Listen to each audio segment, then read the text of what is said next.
Hello, and Yes. welcome to another episode of Time of Day, the transatlantic wargaming podcast brought to you by Breakthrough Assault. I'm Lee Parnell, recording from somewhere in the south of England. I'm joined tonight, as ever, by my co-host Mike in sunny LA. Mike, is it sunny in LA? Good morning, Lee. And yes, it is 87 degrees out right now. It is sunny. That is Fahrenheit. I am not almost boiling alive. For our British viewers, it is Fahrenheit. Well, wargamers tend to be old, so a lot of them still use Fahrenheit, so it shouldn't be a problem. Oh, good. And tonight we are joined by Lexi, Valkyrie, to talk about the new NATO book. Lexi, how are you? I'm good. It's about 60 degrees here, so a little bit cooler. That's Uh, more like th us, yeah. yeah, thank you for welcoming me back. Really looking forward to it. No, it's good to have you back. So as people may or may not know, Lexi is a very keen TikTok podcast, also has a podcast as well. Do you want to just quickly talk about those? Yeah, my TikTok, the main thing that I do on that is my hobby streak, where I just do postings, because the main thing that I push over there is that any amount of painting is painting well done. If you spend 10 minutes a day painting, 6 days a week, you've painted, well, my math is not working in my brain right now, but you've An painted hour. enough to paint a unit by the end of the month Absolutely, yeah. to get it just something knocked out so that you can get something painted. Not everything has to be done to golden demon standard. And if some people like doing that, all the power to them. But that's the main thing. I just broke day 900 of Oh wow. painting something every single day. So we're on the grind to a day 1000 on there. And that's kind of the main thing on my TikTok platform I do, is just kind of like hobby positivity and painting stuff. Mhm. And then my podcast is essentially a more deep dive of what we're doing today. We're going to be going over parts of the NATO book. And then my podcast goes in depth into each faction and sub-faction. Nordic Forces is out in its entirety. I'm working on compiling the NATO Forces book to get it up to date. That will be going over units, formations, and a full tier list breakdown. So instead of just us talking about what we enjoyed, my individual podcast, it's just me. Sometimes I get a guest on here and there from one of the local guys, but it's just a much more in-depth look from a competitive standpoint Mhm. as to what's good and what's okay. And what's the name of your podcast? The maneuver meta. Thank you. There'll be a link down below for everyone else to click on to make it easier. But yes, I thoroughly recommend it. I've on when painting often. So yeah. So what have you been up to since we last talked in terms of what's been on the painting table to get to your 900-day streak?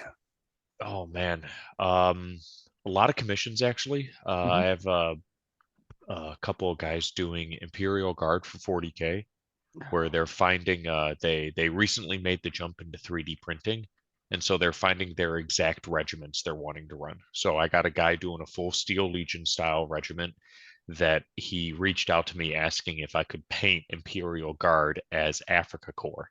And I just kind of laughed because I have the whole paint set from Vallejo from Flames of War to exactly color match it to Africa Corps. So I've been throwing that together for him, which has been fantastic. But then personally, I've been working on my Tau for 40K, a long on running project with that, because that's my dream army that I'm throwing together. That's full 3D printed as well. With the miniatures are from Piper Makes. If anyone in the 3D printing community is familiar with that, fantastic models.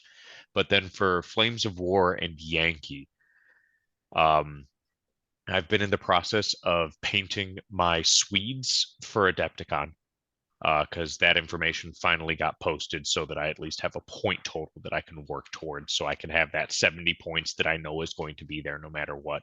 Right. And that's going to be a fully 3D printed force as well. The majority of that is going to be from Miller Bros. Jason Miller. He did a large Swedish Kickstarter and a Finnish Kickstarter as well. The only models in there that are not going to be 3D printed are the band cannons, because I've not been able to find anybody that did band cannons decently well enough. But for budget army, having one unit have to be full price ain't half bad. Yeah, clearly no one's got the band cannon bandwagon yet, so Yeah. God damn it, Lee. So how's Adepticon working for points? Because you just said it's like a core 70 points or so. It's 95 points. Right. They're trying to figure out what the heck they're doing for the missions, because I was in communication with the coordinators, and they are wanting to do some changes so that more lists become available. Because when you play within the extended mission matrix, that cancels a lot of lists just because of deep reserves being in play. Not even something like absurd like the Leclerc with the points on all of that, but even something like a T-64 battalion that's going to struggle at a event running extended mission matrix because it doesn't fight those games very well. Just putting 12 or 13 T-64s on the table. And so they're trying to figure out some sort of way to incorporate the extended mission matrix, pre-lock some missions so that going into it what missions you're going to be playing, but then still having somewhat of a randomized effect with a stance selection, but making it so that if you want to play an infantry heavy force, you can play an infantry heavy force. If you want to bring out your 7 T-80s and run a T-80 battalion at 95 points, it isn't just a forfeit at the game that you roll up deep reserves at. So the core 70 I was talking about was more of my main formation in my force, which is going to be the PBV armored rifle. Right. Cool. Next, as we look forward to seeing how you do with that in the future. Yeah, doing a full winter scheme as well, which nice. is looking very nice. I'm got most of the vehicles base coated, and I'm going to be doing them in the Splinter Winter camo. Okay. That I think it's technically Norwegian, but it looks really good. So I'm going to be applying that onto the PBVs because they are very nice boxes. So that's going to be like a base green with like a white splinter over it, is it? Yeah, base green with a light green, a black gray, and a white. Right. All layered over each other. Then the Vigans are going to be done up with the same style. Nice. That they're going to have that 4-tone winter style camo with the white blue underbelly. Okay, that should look really good. Look forward to seeing that. Yeah. Always nice. Everything looks better in either desert camo or white winter schemes. It's a law. It's how it works. Yeah, this is my first winter army I've been doing for myself. Another commission I've been working on is a Flames of War Finnish army, and that's really gotten me less afraid to paint winter stuff. Yes, because that was always something. That was always something that was difficult. Pro Acryl by Monument Hobbies. Their titanium white is fantastic. That's been the biggest game changer for me because I'm not having to do 12 layers to get something looking flat like I did 5-6 years ago the last time I tried white. Yeah, it's probably white is traditionally just an absolute nightmare to paint, and I avoid it as often as possible. I use light grays instead of whites. Yeah, I tend towards ivory as well. Ivory is also a good one for doing. Like when it's a white marking on, like say, German half tracks, ivory all the way works nicely. Secrets revealed. Oh, absolutely. From professional painter Lee Parnell. You taking another stupid commission, Lee? I have agreed I might paint some more for the chap who I did the first commission for. Oh, the man never learns his lessons. Just another platoon. It's so fine. It's just a platoon. It can't possibly hurt. It's just a platoon of Stuarts and maybe a few Jeeps is what I asked.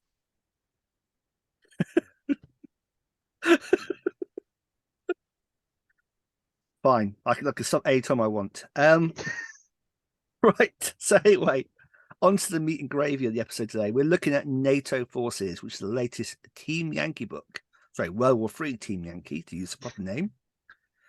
And this is basically a version 2 refresh of the old Free Nations book, which covered Canada, France, the ANZACs, because don't get me started, and the Dutch. And there's now basically all of those have been refreshed to move from the 1985 period that Team Yankee was originally to this kind of quasi late 80s, early 90s, occasionally straight into the 2000s time frame that Team Yankee seems to sit in now. And the Free Nation stuff is still legal to use in Team Yankee. It doesn't, for whatever reason, this book does not delete Free Nations, which I think this is the first time it actually has mattered because Free Nation AMX 10 RCs have spearhead. Mhm. NATO force does not. Correct. And we'll get Oh, to it that's because so dumb. That can't be correct. it's because the way the formations work. Yep, we'll get to them in the French bit, but basically the AMX-10RC formation just used to be AMX-10RCs, and so they spearheaded. And then that was the spearheading Yeah. formation. But Whereas in this one, they dropped the point and took spearhead away, but they have the VBLs to provide that spearhead asset. correct, because they're meant to be providing fire support for the light element. But yeah, it's unlike with, like, say, the West German transition where lurks became 2 points. Didn't matter if you were using the old list. If you look on forces, they're all 2 points now. Yeah, this is a change. It hasn't been disinvalidated, I believe. Mhm. And it has impacted a good majority of NATO forces as well, because we do get some carryover anti-tank missiles Mhm. that are Yeah. able to get to applied to other US, British, West German. So this is kind of a nice little gift to all of NATO, not just the forces represented here in the book. But for a slight side tangent that I want to have a minor discussion on, Mhm. a conversation that's been going around the local community is Team Yankee having an era split like Flames of War. Wow. Flames of War has early, mid, and late war. Doing a split for Team Yankee that can be 1985 Team Yankee. We have all the information available of what was available in 1985, and then having the more what if Team Yankee that happens, where you got, the Leopard 2A5s, the T80s, a lot more of the more modern stuff coming in. And so I've been working with some members in this community of trying to figure something out to make that work. We're looking at it really in depth as well, like even looking at repointing both sets of the games, like how mid-war and late war use different points levels because of the different materials that would be available. Like a Panzer III in mid-war is not going to carry the same punch and tankiness as a Panzer III in late war. Have you guys encountered anything like this in your groups? I was curious, especially with us having California and across the pond, because I'm in the Chicagoland area. Mhm. And so this is something that's been happening in the Midwest, a lot of conversation, and people are actually kind of starting to take the first steps to try and implement something like this. Yeah, I mean, obviously in the UK, certainly in Brighton, we play. We're not quite so. We're very much beer and pretzels, so we haven't really gone to that level. I tend to self-edit to keep into 985 lists for, say, my British, or a very strict 91 list for Desert Brits. Whereas other armies like my Soviets, they're much more on 1990s focus at the moment. But yeah, I get what you're saying about having that kind of split out of a true 1985 and then a sort of quasi 90s thing afterwards. Yeah, we've been calling it Team Yankee for the 1985 and Red Dawn for the later stuff. Mm. So still being able to pull those in with Red Dawn, the invasion of America, kicking off the tier 2 stuff coming in. And Right. then the shout out to the original start of this game, which was the inspiration of Harold. I forgot what his last name was, but the novel 1985 invasion of the Soviet, or the Soviet invasion of 1985. Yeah, but the General Hackett's universe of World War III. Yeah. Is this where I've never read the awful book this whole game is based on? Because I've never heard anything good about that book. I got through a third of it and put it down. Okay. It's its own. It has its own problems. I'll put it like that. It's a very I've read it twice, and it's a very dry read. It's fair to say. It's not a page turner. It was too G.I. Joey for me. Oh, so you get that, yeah. Yes. So just a fluffy propaganda piece. Got it. Anyway. Yeah. We haven't talked about splitting that up, because I think in my play group we just point appropriately where, I've talked about playing Allen Wars in the past where, like, yeah, you want to play a 150-point game where we just bring out the big formations of T80s and M1A1s. All right, cool. Bring out your Leopard 2A5s. Like, we kind of a set expectations pre-game. Self-balance it in that sense. So you're not having your 2A5 sitting the table and you're looking at 40 T55 staring at you. Well, I mean, that sometimes happens occasionally. Sometimes it's just like, okay, yeah, here's just my 100-point pickup list. I'm like, okay, sure. And then we fall foible to that. But, generally speaking, I think decent amount of mostly Allen going. I have this giant kit bashed half, T-72 half Leopard 2 formation here to represent like name of European country I can never remember in the moment, and I'm like, okay, Luxembourg? cool. Liechtenstein, I don't know. And I'm like, cool. I Marino. will bring my I will bring 17 T80s or whatever to accomplish this game. And Vatican besides, City State, the Pope's gone wild. Well, your whole objective is just the glass box Pope mobile. Oh God. Oh my God, man, Darren, I need your 3D printing magic. I also need to start painting up a whole bunch of tanks in the colours of the Swiss Guard to get that really flamboyant colours on there. Oh man, this is a project I'm going to have to sit on. One of my friends locally is actually trying to put together a Swiss force of running their Panzer 68s, I think they were called.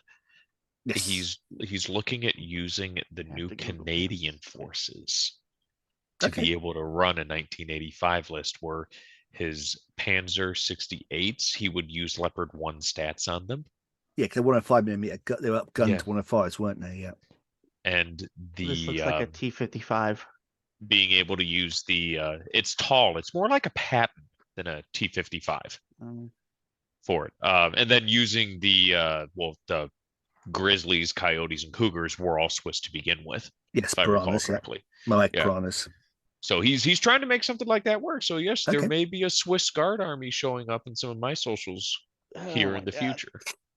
And then I think, isn't Team Yankee already getting an early war equivalent? Isn't that what Checkpoint Charlie is?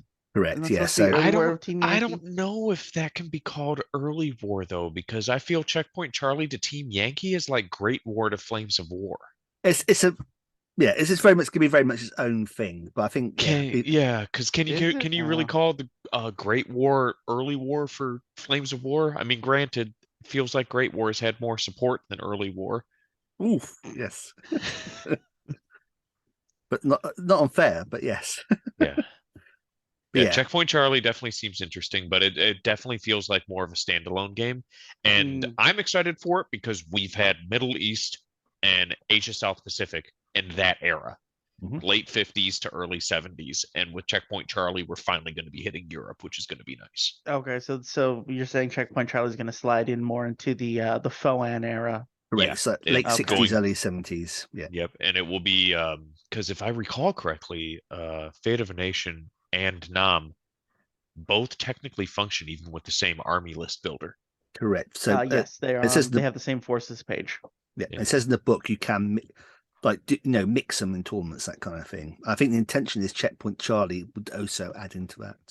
Yeah, and then make a Team Yankee style format for the 1950s, 1970s, whereas the Fate of a Nation and Vietnam are niche of a niche of a niche for people who are playing it, in my experience. Yes, but don't forget, Fate of a Nation is the best game Battlefront ever made. I have heard really good things about it. So as much as you jest, that is something that I have heard I'm not jesting. Just how it plays. Yes. I really enjoy it. I haven't had a bad game of Fate of a Nation, even with my cursed Magak 6 army. I just want to run IS-3. Sounds like copium. That's just me. Well, especially with plastic IS-3 on the horizon. But yes, I think that's the thing. A lot of the world of tanks. Well, yes, I will make my own and make them pretty. Those who had a misspent youth of plastic kits and still enjoy that. The new tanks kits, like what they've announced for the next few waves, when you start looking, a lot of them line up very nicely with Checkpoint Charlie. You've got stuff like the M106 first generation heavy tank, Centurions, Conqueror, Central. Well, yeah, that's the one they got right now. The Mark 1's a bit too early. You want the Mark 3 afterwards, but you got the T-55, C-62s already in the game effectively. So it's there's a lot, and also the M48. A5 is one of the kits that's been announced as well. I have been waiting for that in Yankee as a reserve tank. The West Germans, we have the Leopard 1, we have the T-55, we even have the stupid early T-55s in Pact and the Oil Wars books. I was anticipating it with Red Dawn or NATO Forces, of having reserve forces with M48s. That didn't happen. I'm now anticipating it with what's coming that I personally have dubbed Peninsula Wars for the Korea expansion. Yeah. Whenever that comes around, I feel like that will be when the M48s will really kick in, because the Koreans used the M48s all the way up until, I believe, the 90s, when they're K2. Is that what they're? So you got the K2 is what they have now. Before that, you had the Yeah. K1. Yeah, Which and is then that basically- replaced the 48. Yeah, the K1 is basically like a smaller version of an M1 Abrams, when the K2 is very much its own thing. Yeah.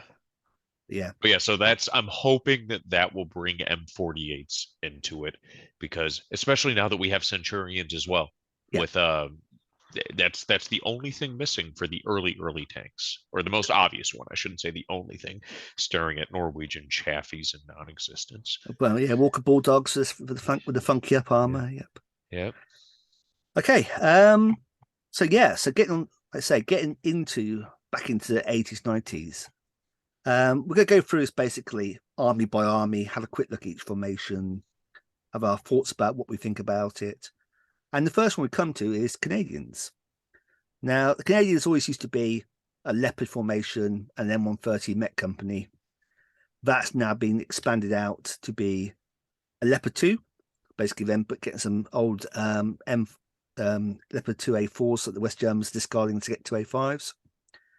And then they have, off the back of Red Dawn, the Canadian Force Mobile Command, which is basically all their little wheeled transports that normally used for tank training. The Cougar is very much meant to be for tank training. The home guard, it's the being home used for home guard, so guard. to speak. Yeah. There's And not they much- even have some bits, I cannot remember where it was. Oh yeah, Canadian themed forces. They have a little half page dedicated to if you're wanting to make a European themed force or an American themed force. So Yeah. even though that split, it kind of exists, kind of doesn't, because obviously if you're playing in a tournament, you're going to take whatever you want to take, but they do have that option, which is nice for the themes. If you're wanting to play in Red Dawn, they have the recommended layout for what you can take. Yeah. But one of the things in the forces is that they always used to have West German and American support for being in CENTAG in the European theatre.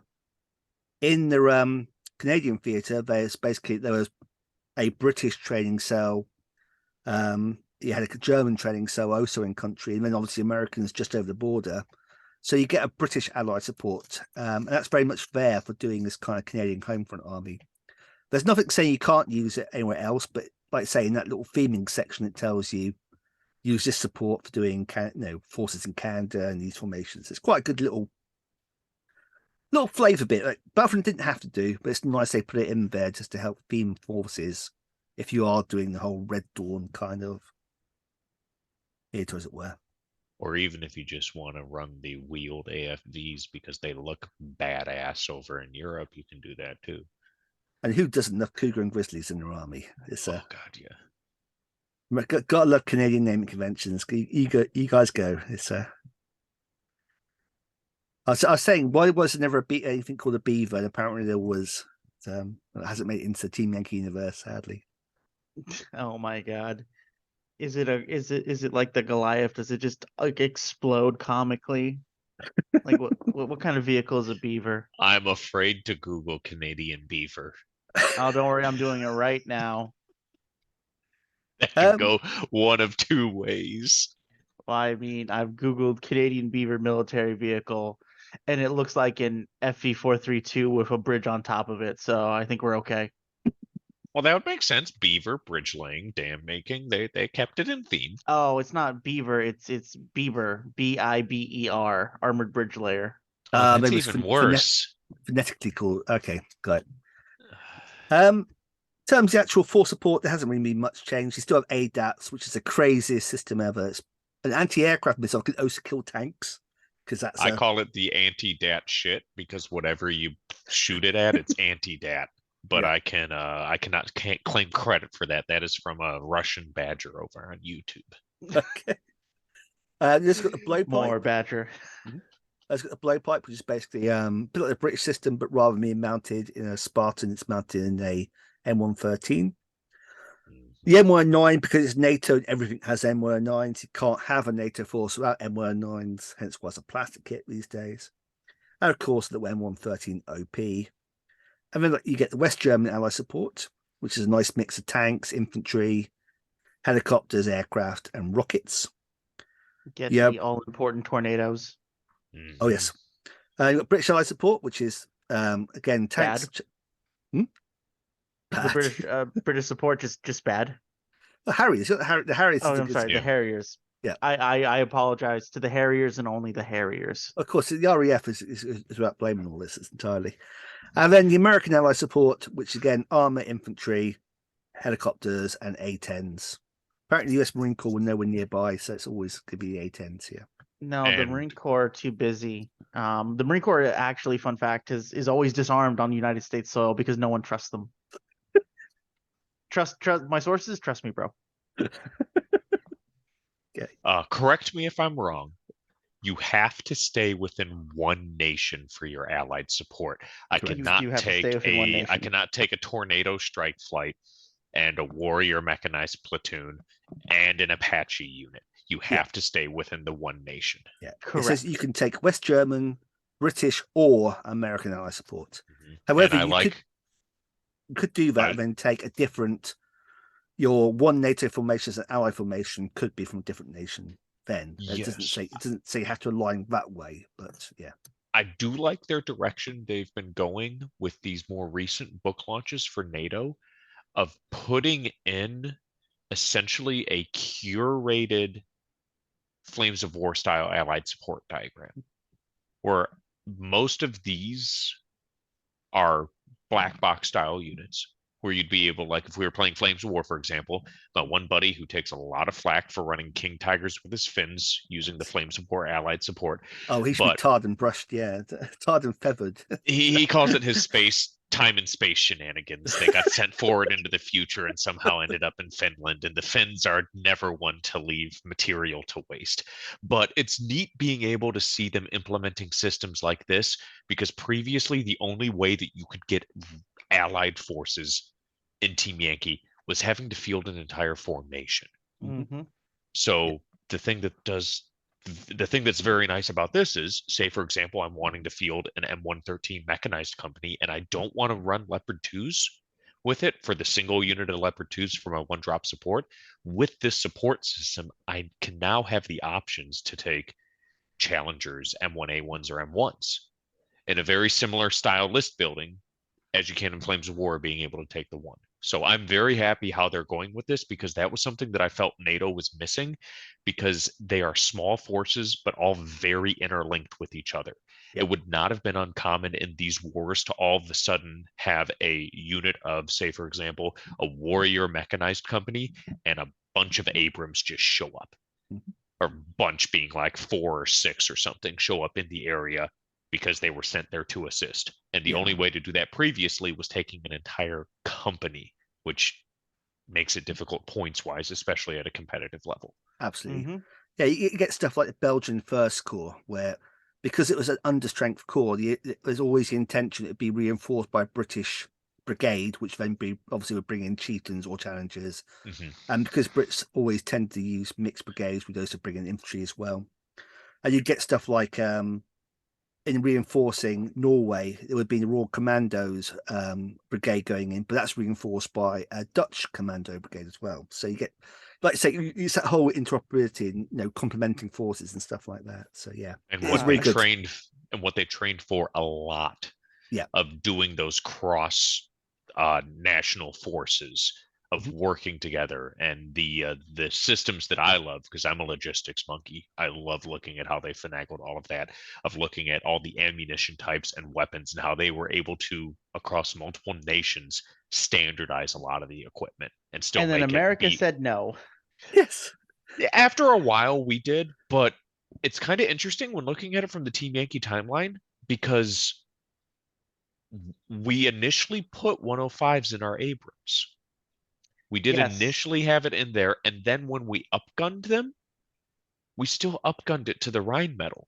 Mhm. I'm just so- saying though, when we talk about like infantry rifles, Oh yes, infantry Like- rifles for sure, for sure. I Yeah. was sorry, I was alluding more towards the armored aspects. yeah, Yeah. no, in ways that don't affect anything in Team Yankee. Like, oh yeah, it's all pretty homogenized. When we come down to like infantry equipment, America did some fuckery.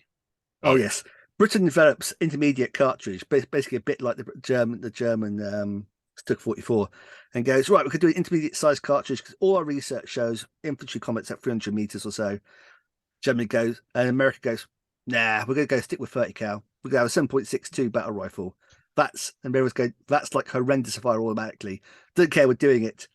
And they go, oh man, this does suck. All right, we're going to do intermediate cartridge. We're going to do our own one this time. We're going to do 5.56. It goes, well, what is 7mm? No, that's too big. We're going to go 5.56. They go, oh, this thing's tiny. Are we going to go back to, I know, with 6.8? Goes 6.8. That sounds suspiciously like a 7mm intermediate cartridge. It looks suspiciously like a British 7mm intermediate cartridge. Don't look at me. I had a 5.56 rifle. I have no idea what you're talking about. Then you get the whole thing, the Belgian mix and the 5.56 as well. You can go hours about NATO standardization and small arms. Anyway, on to the Canadians and the Right. Leopard 2. Just really quick, going back to the overall Yep. force chart really quick. They Oh, did yeah, yeah. something really cool and interesting where on the force diagram, insert picture of force diagram, Mhm. sorry, Lee. They've got like 4 Canadian mechanized brigade. You know, it's just like a little separate redded out box for like Leopard 2s, Leopard C1s, M113 infantry. And they have Canadian Force Mobile Command with the Cougars, the Coyotes, the Grizzlies, and the Airborne Company. And if you scroll down, it says, forces in Germany and forces in Canada. Like, you know, if you're playing in Canada, you don't get any of the tanks. All the tanks are in Germany. Mhm. If you're in Germany, you don't get the Cougars and the Coyotes because that's all stuff in Canada. Yeah. So they're like, here's how you break it down, and they've like neatly banded them all in color coding, which I think is good and smart, and Battlefront should be applauded for it because yeah. they've done good design. Do more theming. More theming is always a good thing. Yes, more built-in theming design is good. Mhm. Now, nothing says you can't just throw all this out and run like a Cougar squadron with a Leopard 2 company, but hey, at least Yeah. they're like, here's how you can. Here we've done the research. Because Battlefront is always very proud of all the research they do. They're like, here's the kind of forces that would be in these scenarios, and I appreciate that. Yeah. I mean, you can kind of see that. Well, like I say, if we go to the Leopard 2 now, which will pop up somewhere here. Well, Leopard 2 formation is basically there's the same as the Leopard formation that preceded it. But straight away in the recon box, you've got the Coty recce patrolling. And the Coty, like I say, replaced the Lynx in sort of the 90s time frame. It's basically a LAV 25 without the amphibious capability. And so you can do with a little bit of an angering, basically a 2000 style Canadian Leopard 2 formation with Coty recce and the Leopard 2 in there, even though it's not technically in a time frame. It's quite nice how they've future-proofed it in. The actual Leopard 2 itself, like I say, it's a standard 2A4, so front armor 18, side armor 7, 8 tank 22, all that kind of good stuff. Main thing you get is the Canadians not being fearless, bring that price point down quite nicely. Just a little bit. You go from being 33 points down to 32 points. Those points add up over a longer time frame. And let's face it, you don't really need to be fearless in the Leopard. It's being confident's fine. One But of the you've other got- things that Sorry, go ahead. Oh, I was just gonna jump into one of the things I really enjoy with this, besides the Leopard 2s, is we have the option now to put TOW 2s on a Hammerhead chassis. Yeah. Which is very nice. Yeah, this is a TOW Under Armour, which is basically a slight Canadian tweak of Norwegian NM142. And I say that it's basically changed the coaxial machine gun to a FN mag effectively. But yeah, like you say, not only does it give you that hammerhead capability, which is really nice, because you obviously stay on the ground when you're shooting, you've also got the option of the TOW 2, which, with T80s and T72Bs and that kind of thing, you need the extra hitting power. The 21's just not cutting it. And one of the neat list building combos you can do with it, because the TOW 2 rule from Americans carries over into this, that if you have any TOW 2s in your force, anything with the option for TOW 2s is required to take it. M150 TOW anti-tank sections don't have the option for TOW 2. So you'll see this in the infantry sections. You have more than just one anti-tank section available for the infantry. You can take a TUA anti-tank section, give it TOW 2s to give yourself, say, for example, one ambushing unit with TOW 2s to really pop those T80s. And then if you just put M150s in your other slots to save points, you're golden because they can't take the TOW 2. So it's a nice little combination that they have built into it of being able to, lack of a better term, min-max your list.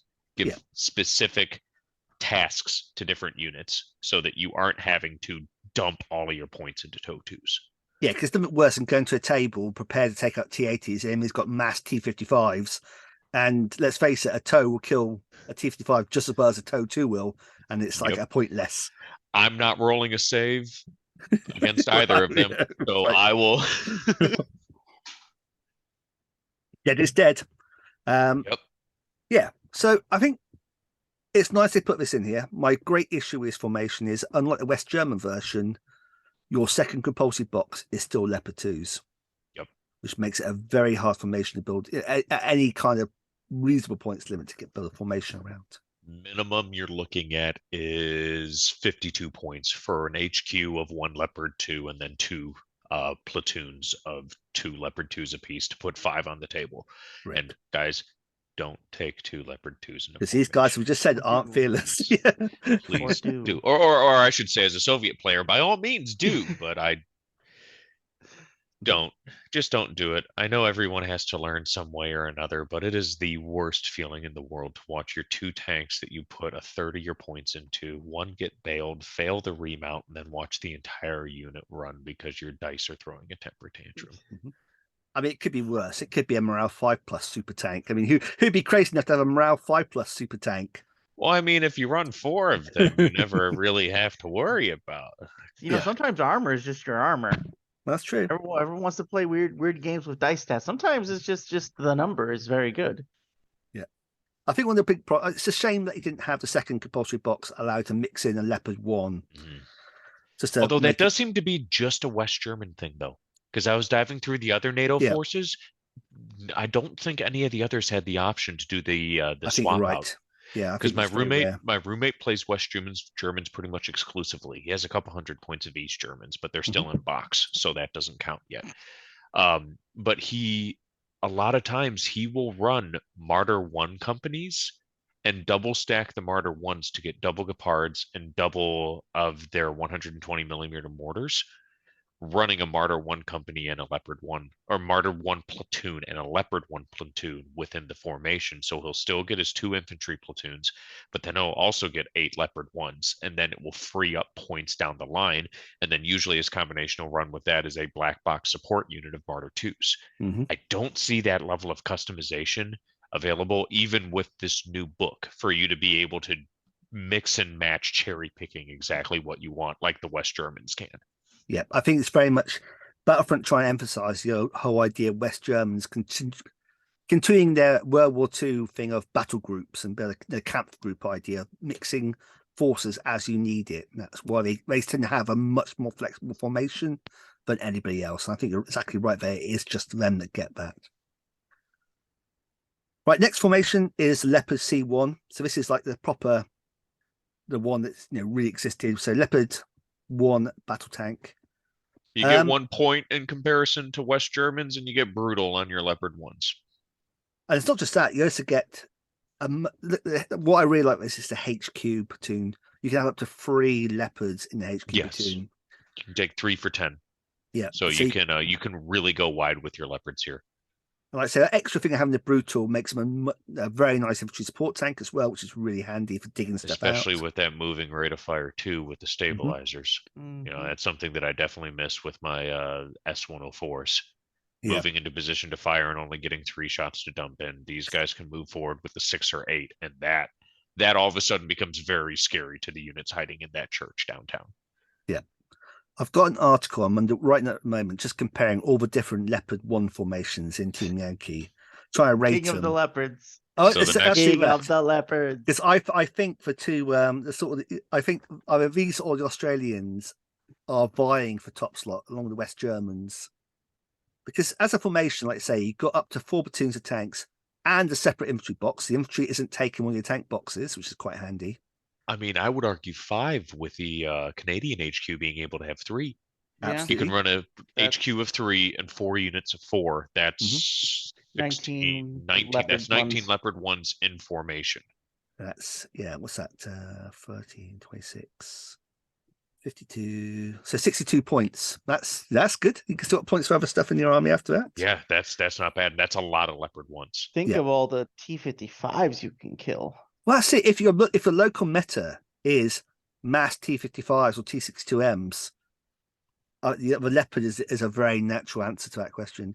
And Especially even if 'cause- it, and even with brutal, I mean, even if your meta's BTR spam or BMP spam or some sort of infantry spam, having brutal on that main gun with that moving rate of fire 2, yeah, that's still going to be 8 brutal shots per platoon going into something in bulletproof cover. And if they're not in bulletproof cover, cool. Here comes 4 MG shots. yeah, and don't forget, people, brutal still applies to your transport, your infantry saves after your transport dies as well. Oh, So really? if you catch those cheeky BTRs moving out to try and get a flank and you pummel them with these brutal Leopard 1s, your infantry saves are you're needing to pass 2 infantry saves per team effectively. Yeah. And like I say, you got the tow section in there, so having a tow underarm with tow 2s gives a nice boost of killing power. And somewhat excessively, I'm not quite sure you even need so much recon. You can have the 3 recon platoons with a little 2 tank patrols. One's enough, so I think one suffices. But... my personal argument is 2. Okay. Because if you drop into what my local group has dubbed the 40K missions with your Dawn of War style deployment, where it's basically 40K, but we're playing in Flames of War Team Yankee, having the 2 Recce units becomes very beneficial because you don't have to sacrifice a flank. You can have 1 unit spearhead forward to counter your opponent, or other way being aggressive to put your spearhead forward, and then you can have the other one then move forward to do the exact opposite, because usually you're going to have one side or the other pushing forward. And I believe the Lynx and the am I allowed to? Yeah, we've been doing points. We're allowed 2 points now. Yep.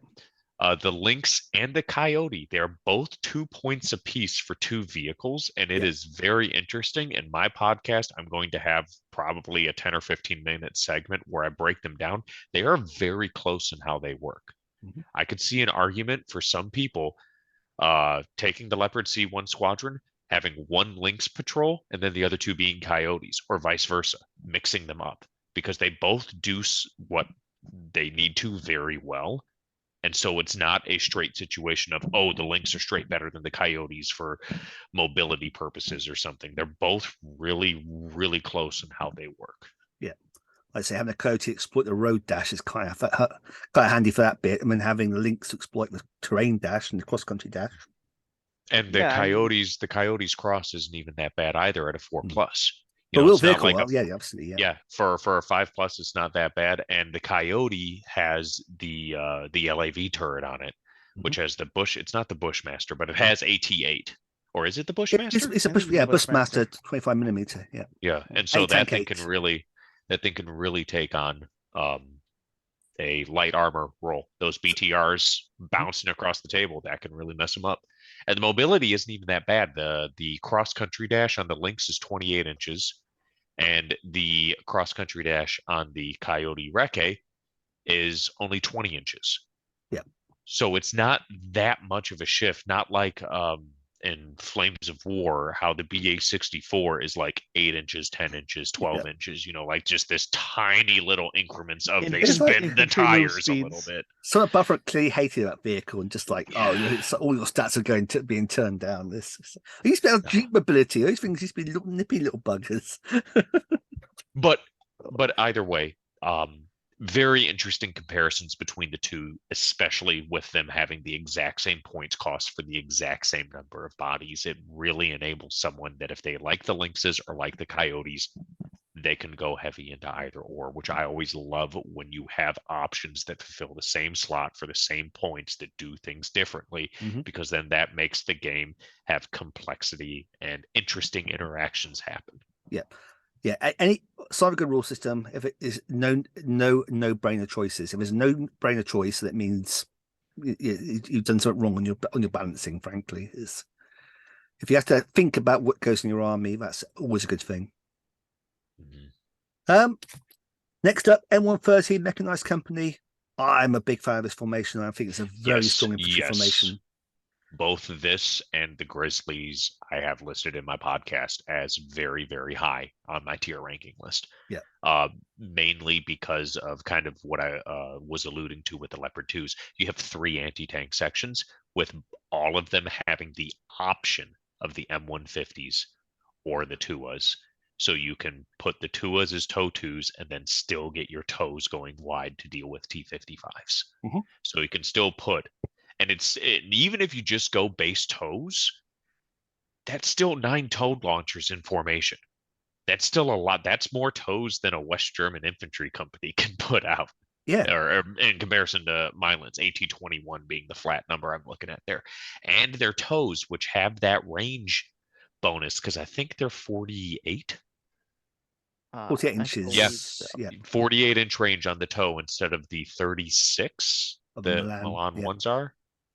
Yeah. So very, very solid. Another big thing. Oh, nope, it's not these guys. I was thinking of the other one. Because another thing I always look at when I'm kind of looking at infantry companies or battalions is, do the infantry have that 5+ firepower on their rifle line? Because that is something that can really carry a lot of sway when you're getting into close quarters fights. But the mechanized platoon is only AT6. Correct, because these guys are SLR. They're armed with basically their version of the SLR. So 7.62 battle rifle. There's no underslung grenade launcher. It says C2. Oh, C2 is the SLR. Yeah, it's basically their name, the SLR. Yeah. So before the Colt Command, the Colt Canada C8s, basically the M16 copy. But what they do get, sorry, yeah, pretty much. Let's say what I was going to say. Yeah, they do get a GPMG team. Yeah, so and they get the Carl general Gustav purpose. As well. Yeah, and a Carl Gustav team. And so even though it's kind of nice because with the rifle teams being halted to moving to, it takes away that argument in my head of, oh, do I want to throw away the extra shot per? It's just like, okay, I don't care if I move or not. It's the same. And then the GPMG being able to put 5 additional shots out if they stay still is very nice for small arms and such. Yeah. The only real upgrade that they have, though, is you can replace all Carl Gustav teams with Airings missile teams, and the Carl Gustav teams for both of these platoons, be it full strength or under strength, are equaling your C2 SAW teams. So each C2 SAW team, you're going to have a Gustav trailing behind it. And if you upgrade one Gustav, you have to upgrade all of them to the Airings. And I will say this until I'm blue in the face. Don't do it. It's not worth it. The Airings is garbage. It's a trap. It's too short range. It has no moving rate of fire. And it's only firepower 4. Yeah. I think the Carl Gustav, you certainly wouldn't do it with all your platoons in the army. I tend to go with you. You wouldn't do it any of the platoons in the army for the most part. One of the few Airings ones that I can see an argument for is, we'll get into it with the French, but the VBLs having the upgrade because they're armored and they can't be pinned.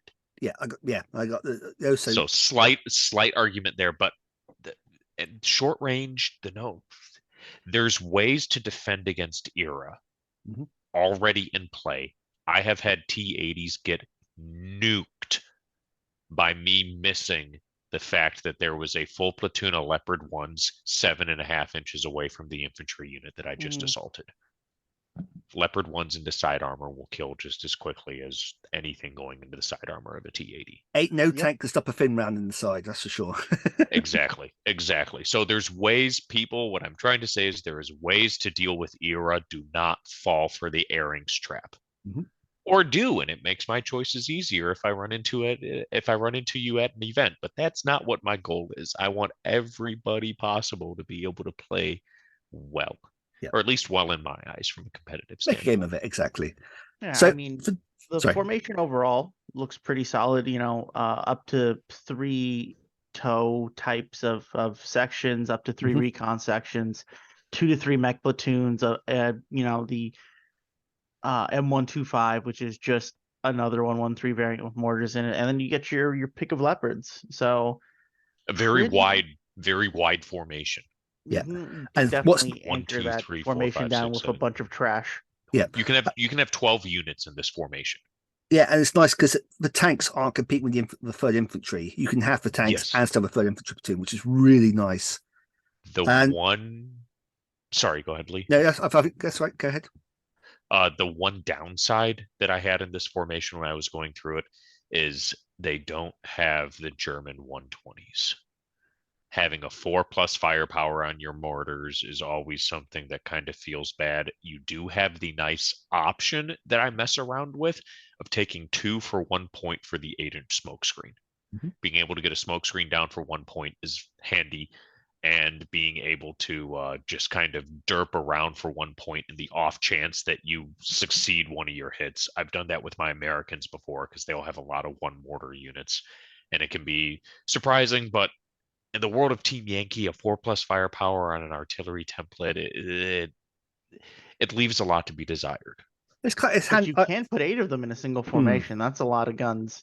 Yeah, that is. If you want a pin machine, Yes. That's what I but think. pinning won't win the game. Yeah, I think say a medium mortar. That's what a medium mortar is very much there for suppression. And it's surprising how much that firepower 4+, when it's sustained, can actually do some damage, especially when the enemy starts, re-rolling their saves and repeat bombardments. Because 4 of them for 3 points isn't a bad cost. Yeah, not at all. And it does also have the oh man, I'm blanking on my words. It has a 50 cal on it. It's not a 7.62. So you can do the awkward thing I used to do with my Americans, which was, okay, they did their smoke screen. They're now playing infantry support, and they would follow one of the infantry platoons to be able to add 350 cals to their fire. Yeah, just never rely on the 81mm as your sole artillery. Always back up with an M109, or like you say, if you got the option of 120mm. It's a smoke screen, and a solid smoke screen if you're doing the minimum 2 for 1 point. And the other thing they can do is they can do what Gophers awkwardly do for me in games where my opponent doesn't have air. You can hide them behind an objective, and they're still able to contest it. Okay, next we move up to the actual sort of home front. We effectively get 2 armored formations. I'm going to use armored, and then the mechanized infantry, and then a foot infantry. They're still technically armored. It's an They are armored still vehicle. armored. I'll put it It's armored. It's front and side 1, but Yeah. it's still armored. It's more armored than a Humvee.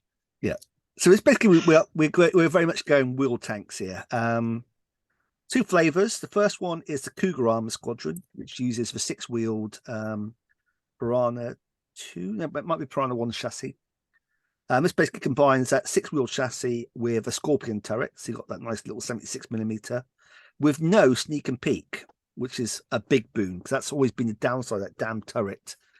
Is when you have sneak and peek, it's really hard to use it. Is the Scorpion, or not Scorpion? Yeah, Scorpion. Is the Scorpion slow firing as well?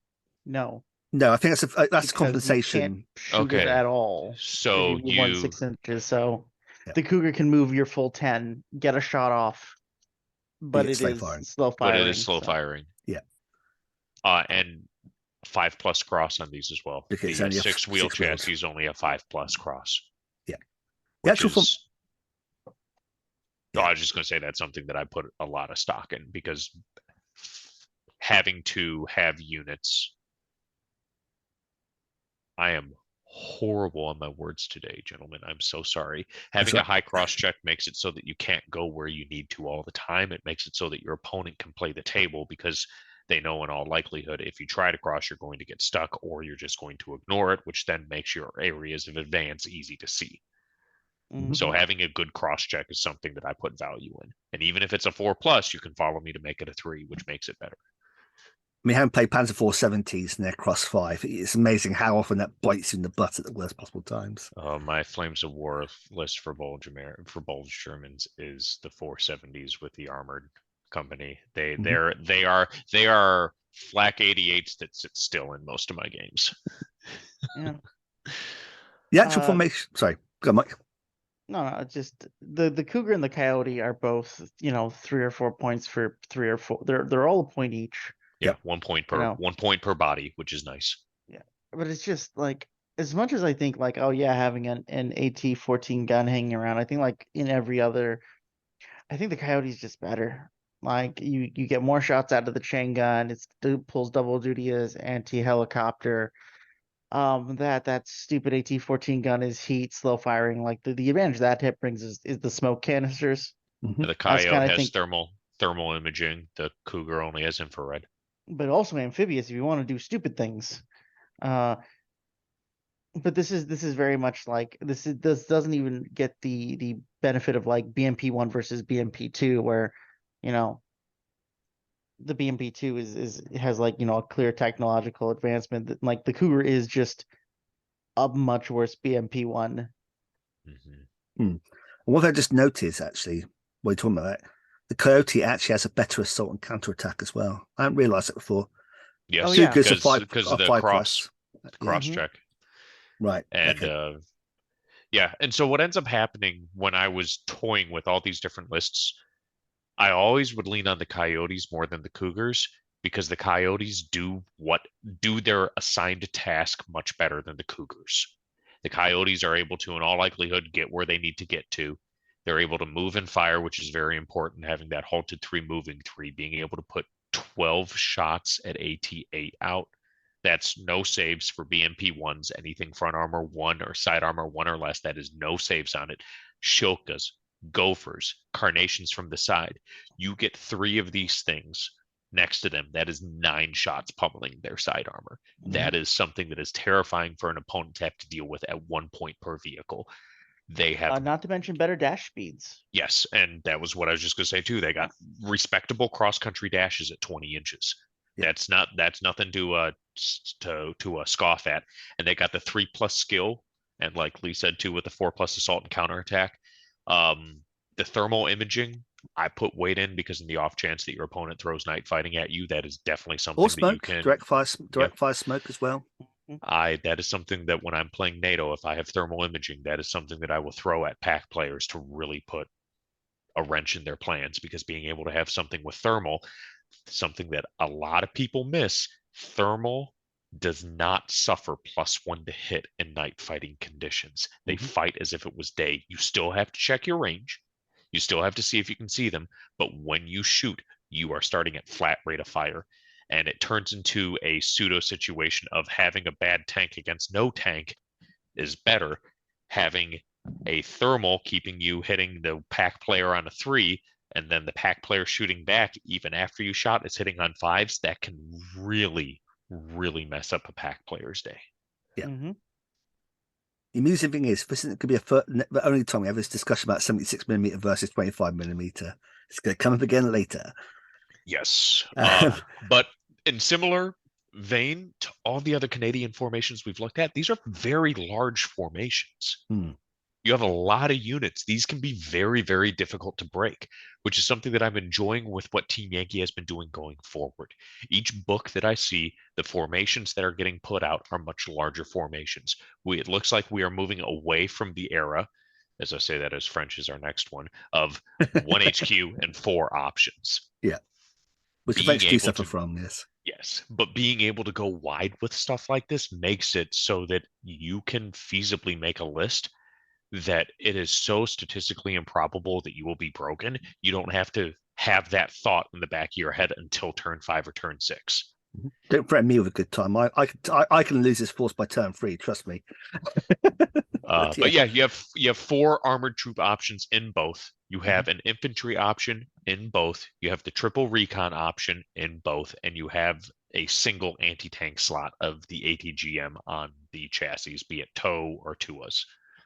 I mean, these are solid formations. Not TUAs. You don't get TUAs in this one. You only get the Altis little Jeep TOWs as the alternative. Oh, that's right. Yeah, all the good stuff. All the good stuff's in.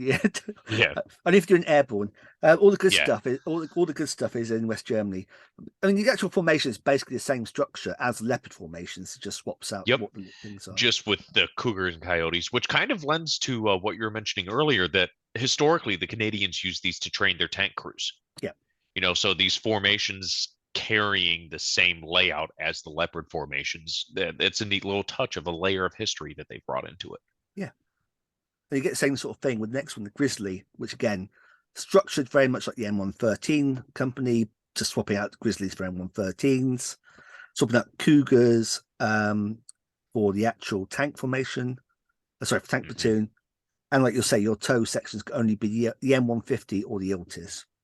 This is the only formation and only reason I can justify myself running Cougars.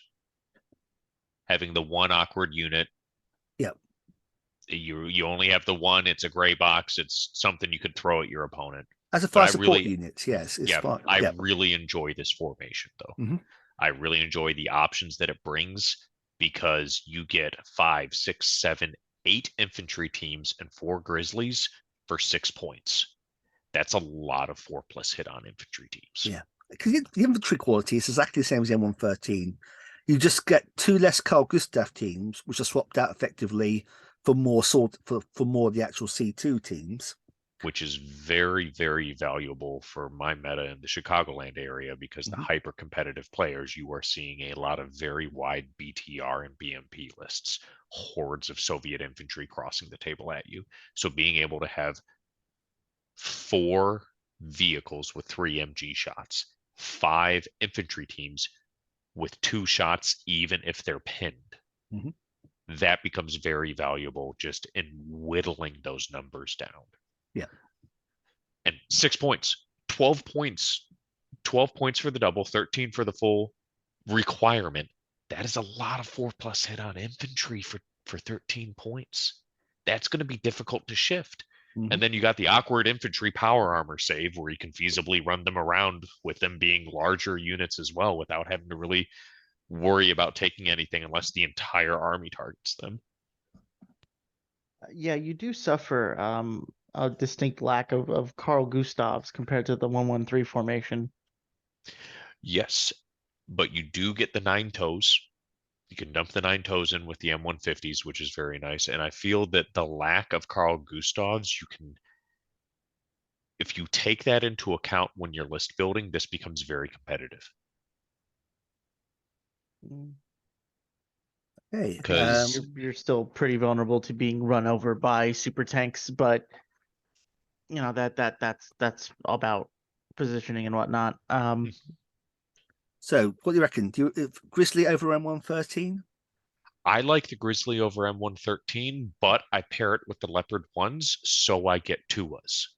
Because then that's how I prevent the infantry platoons being run over by 2nd-gen MBTs.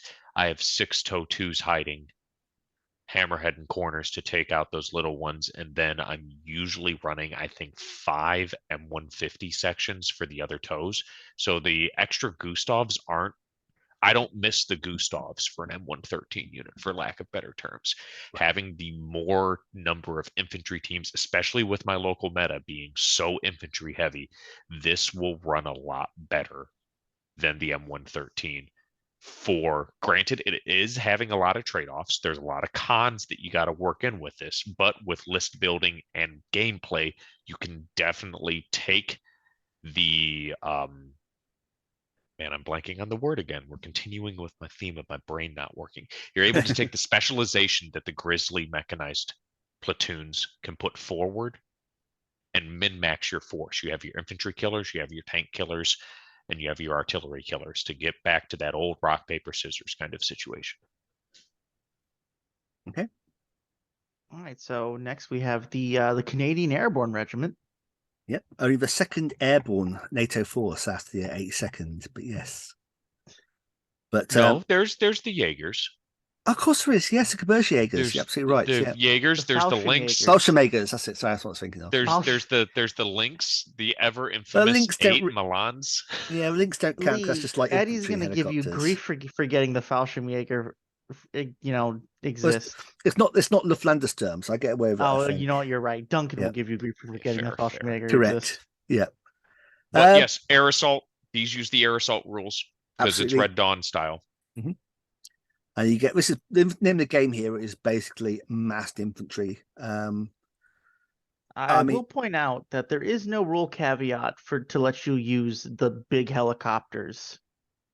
No, they've got Hueys. I believe Red Dawn doesn't Red Dawn overwrite that.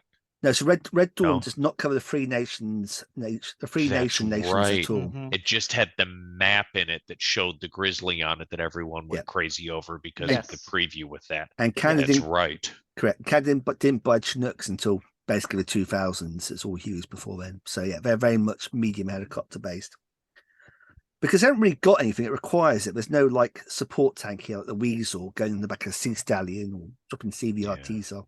Where else are they going to keep these 50,000 Iltis Jeeps that they're going to run in this formation? I know it's basically basically the modern equivalent of the Kuba wagon. It's a Volkswagen Jeep effectively. It's great.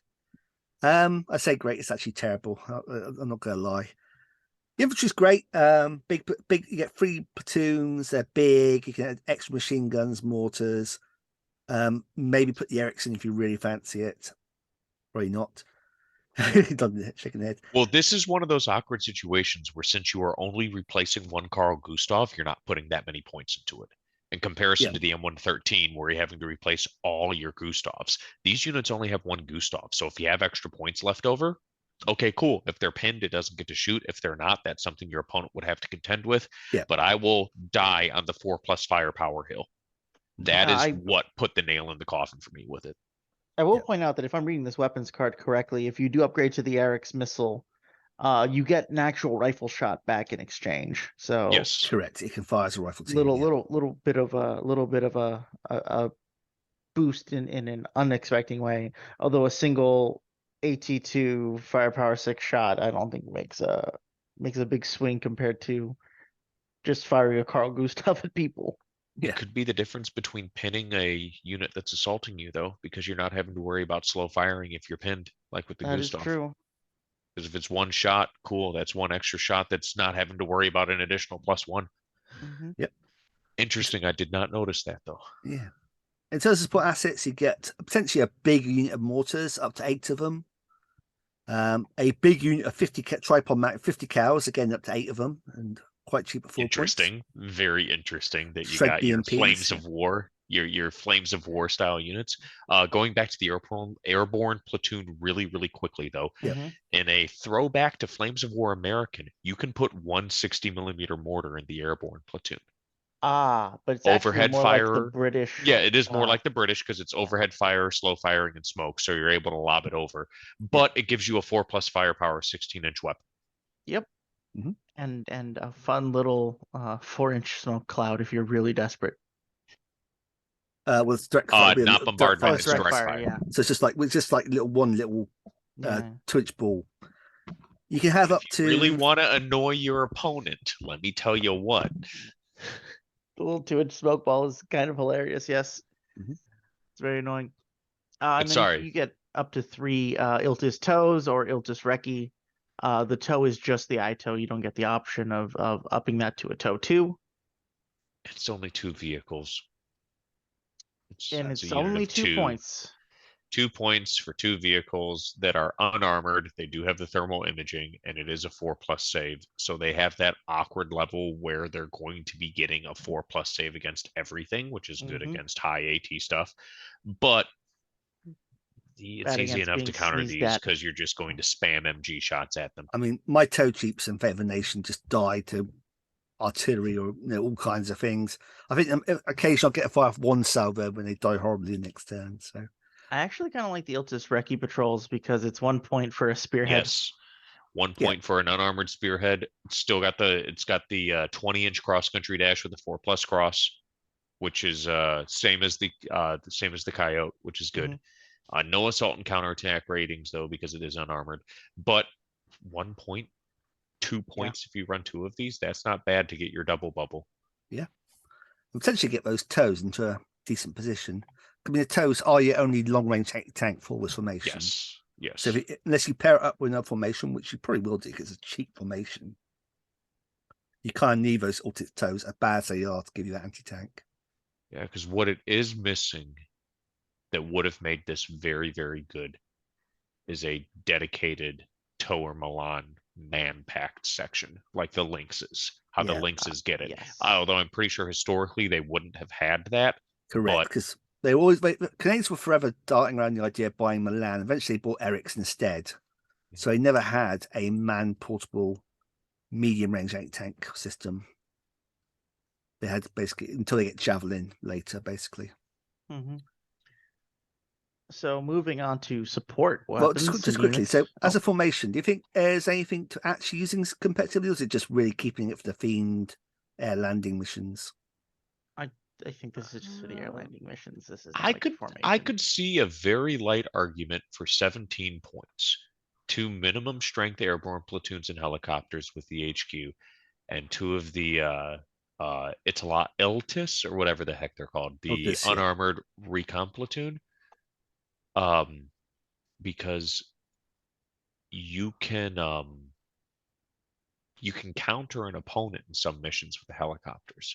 We had that happen at Adepticon this past year. We had a gentleman that was running Lynx air mobile, Mhm. and he won the game in 2 turns Oh, wow. because his opponent didn't have any way to deal with the helicopters. So being able to cheaply throw in a unit of helicopters, for what was that? I said 11, 12, 13, because it's 5.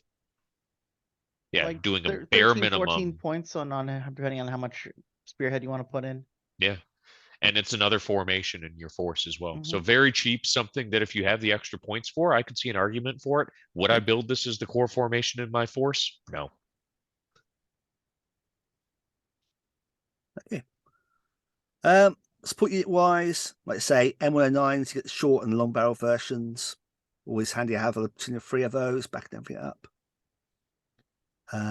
ADATs, like I say, Still a bit pricey. what the ADATs? Well, the ADATs and the 109s. Yeah, I mean, M109s always, yeah, they're all about 7 to 9 points depending on the actual type. Yeah. They are, but I mean, they are powerful. And they're firepower 2 plus and bombardment. It's always a good way of digging stuff out. But yeah, you do And they pay the got the points. range, to hit anything on the table. You're not having to mess with that awkward 56, where depending on the mission, you might actually have to consider it. These you put in a corner and they can touch the entire map. Yeah, you Fair. don't really need to buy that long barrel version on 6.42. And in comparison to a lot of other nations' artillery options, it does have front 2 and side 2, which makes it so that they are very difficult to kill if you throw 50 cal equivalents at them. Because the only way that they'll fail is if you roll a 1. And if you get it long range, you only have a chance to bail at a 1. So that armor 2 is one of those numbers that it gets awkwardly pretty well, depending. But again, this is me coming from a BTR meta in my local community. Having that armor 2 versus armor 0, armor 1 is very beneficial. Yeah. And then rounding out our AA, backing up the ADATs is the blowpipe. Everyone's favorite, the blowpipe. I mean, as between 3 of them, 4 points as a little backup AA. You got always It is 4 anti-helicopter plus. firepower. Yeah. Yeah, which is, it's a gopher. That 4 plus firepower is something I've learned to not shake a stick at. Yeah, rate of fire 2, 48-inch range. It'll cover a decent chunk of the table. I mean, ADAT's being rate of fire 372 inches, cover most of it straight up. Yeah, ADATs will mess up whatever it shoots at, but the points cost represents that with 4 of them coming in at 10. Oh yes. Yeah. Expensive. But it does dodge deep reserves as well. So you don't have to worry. You don't have to worry about it like with the Chieftain Marksman, the Sergeant York, or the T-55 Marksman. So dodging deep reserves, that's a nice plus for it. Yeah. Go M113 chassis. Yeah, so I think the Canadians, they were always pretty strong with infantry anyway. They've got stronger for having the TOW 2 option in them now. And the formation option as well. You have so many things you can do with Canadians now. Prior to this, you had maybe 2 or 3 play styles tops you could pull out, but now you have a lot of different directions and a lot of different ways you could go. This is no longer playing as a secondary NATO force. This is its own country, own power in its own right. Yeah, which I love.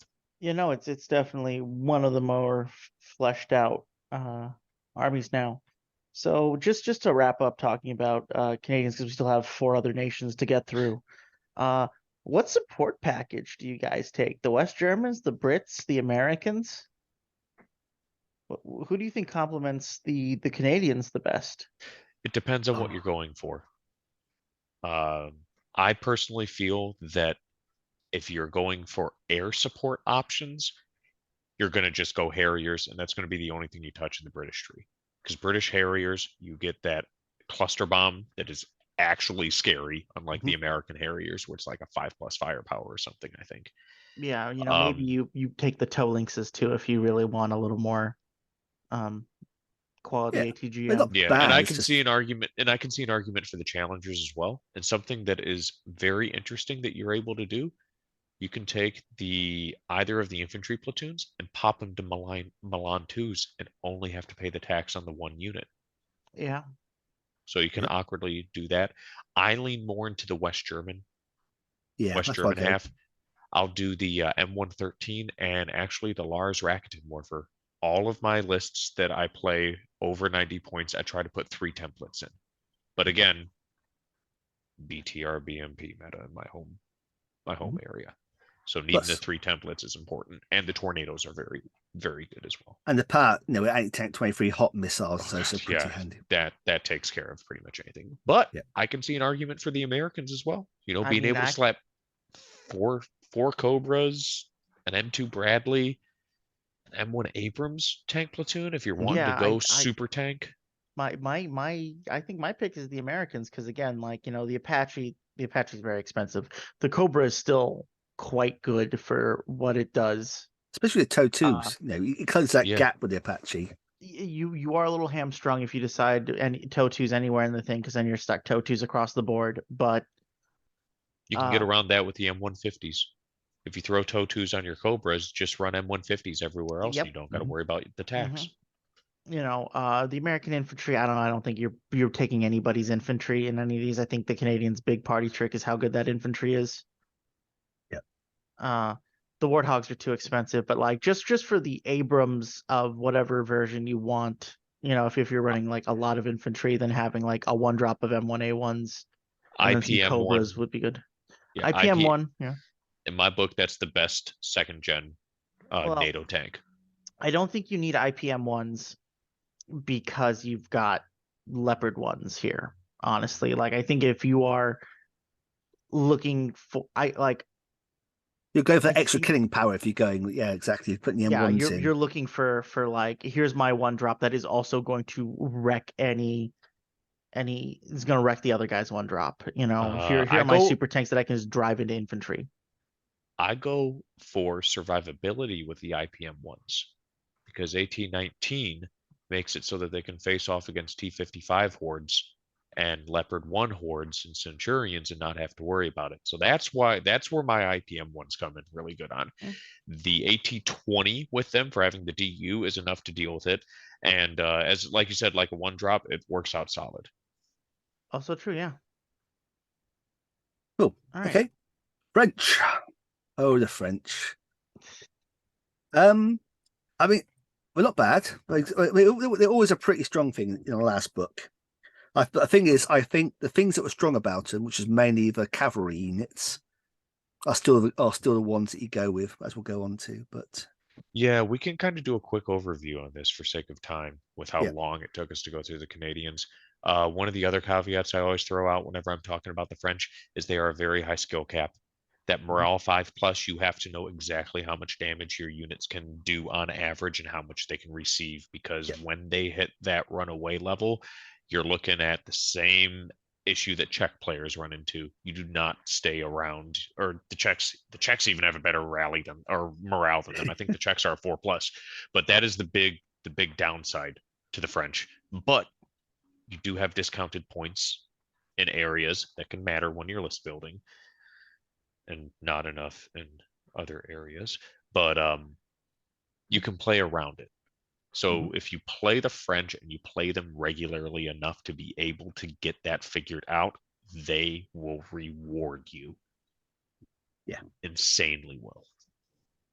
So big additions in terms of the force. You got 2 new support units, the 120mm mortars plus the M270 MLRS.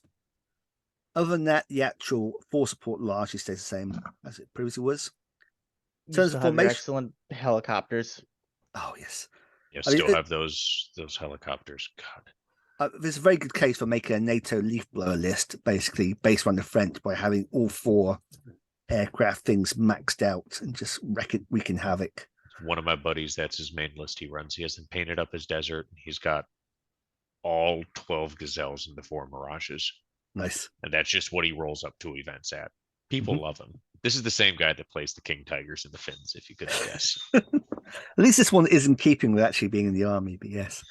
Terms of informations, Leclerc obviously gives them, Leclerc gives them the sort of that third generation main battle tank to complement the AMX-30, which is always kind of a lackluster tank in Team Yankee.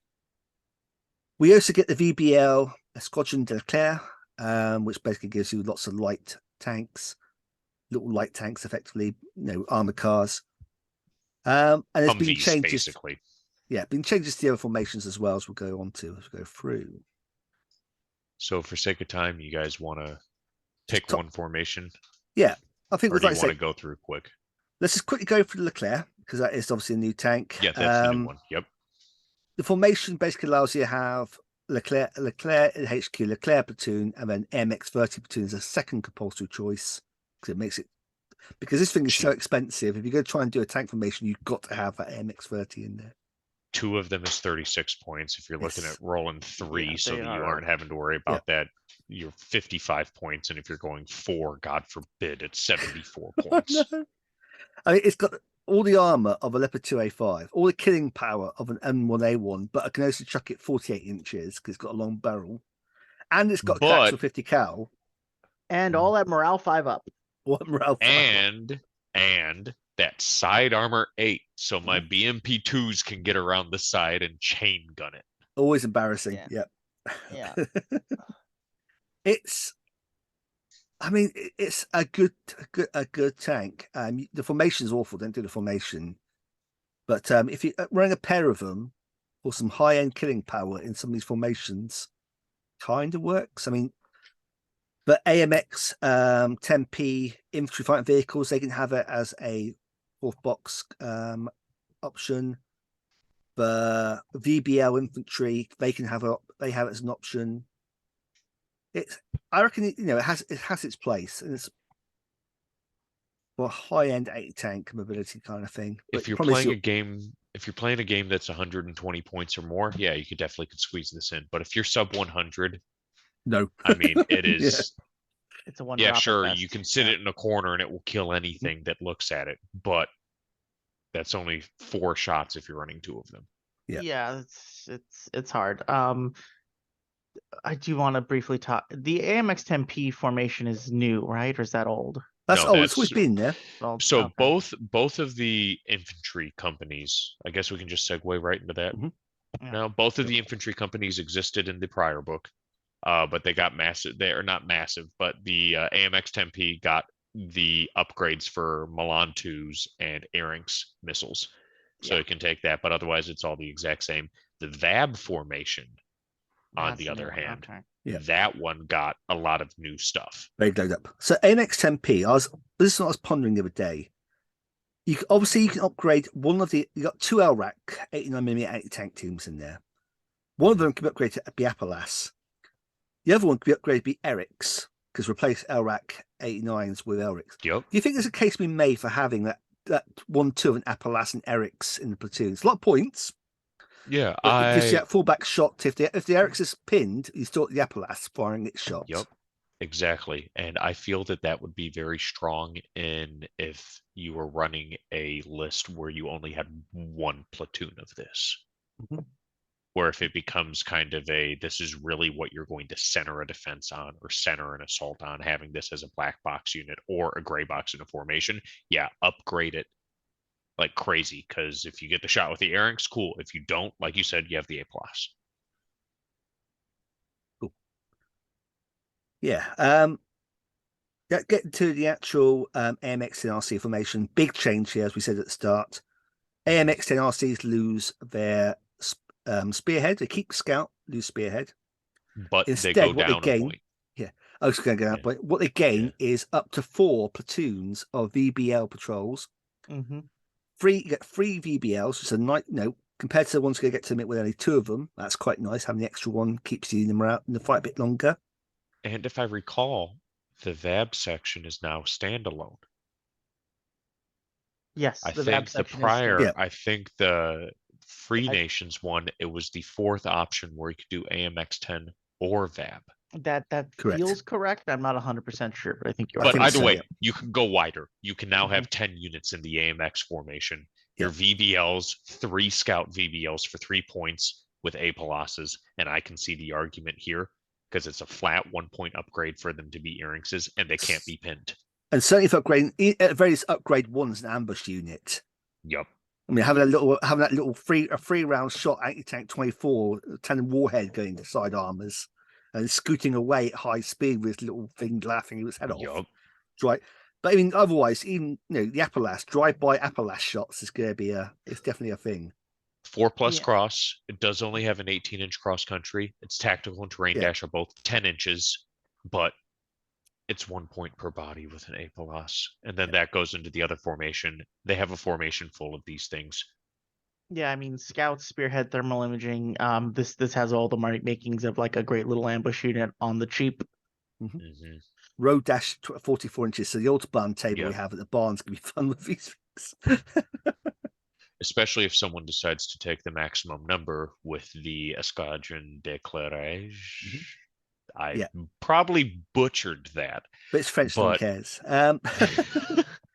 Yeah, this one, you got 3 to 9 platoons. Admittedly, there are only 2 Jeeps this time rather than 3. But I mean, who cares? 18. There's 9 of them. Yeah. Yeah. You know, Plus, who cares? In a weird way, that almost makes it better because you have so many of them. Your opponent has to start doing stat math to split their fire. Yeah. If I have 6 BMP2s, I don't want to dump all 6 into 2 VBLs. But I also don't want to leave units alive. Mhm. So in a weird way, being able to run that many actually makes it a benefit of having the 2. Yeah, and you are armored, you're 100. Yes, So yes. Brutal means nothing.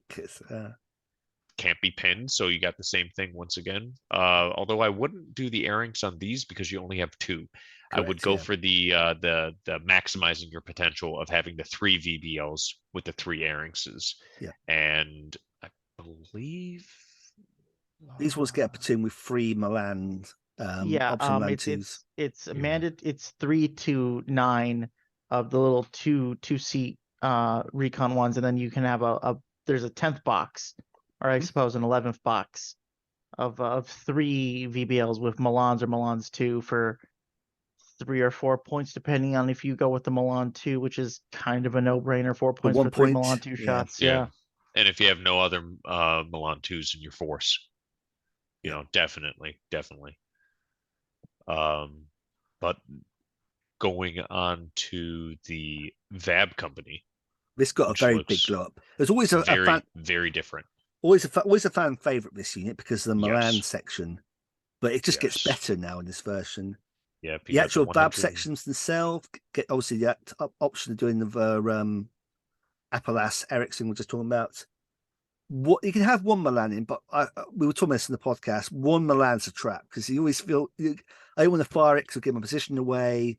Plus, you got a big platoon of them.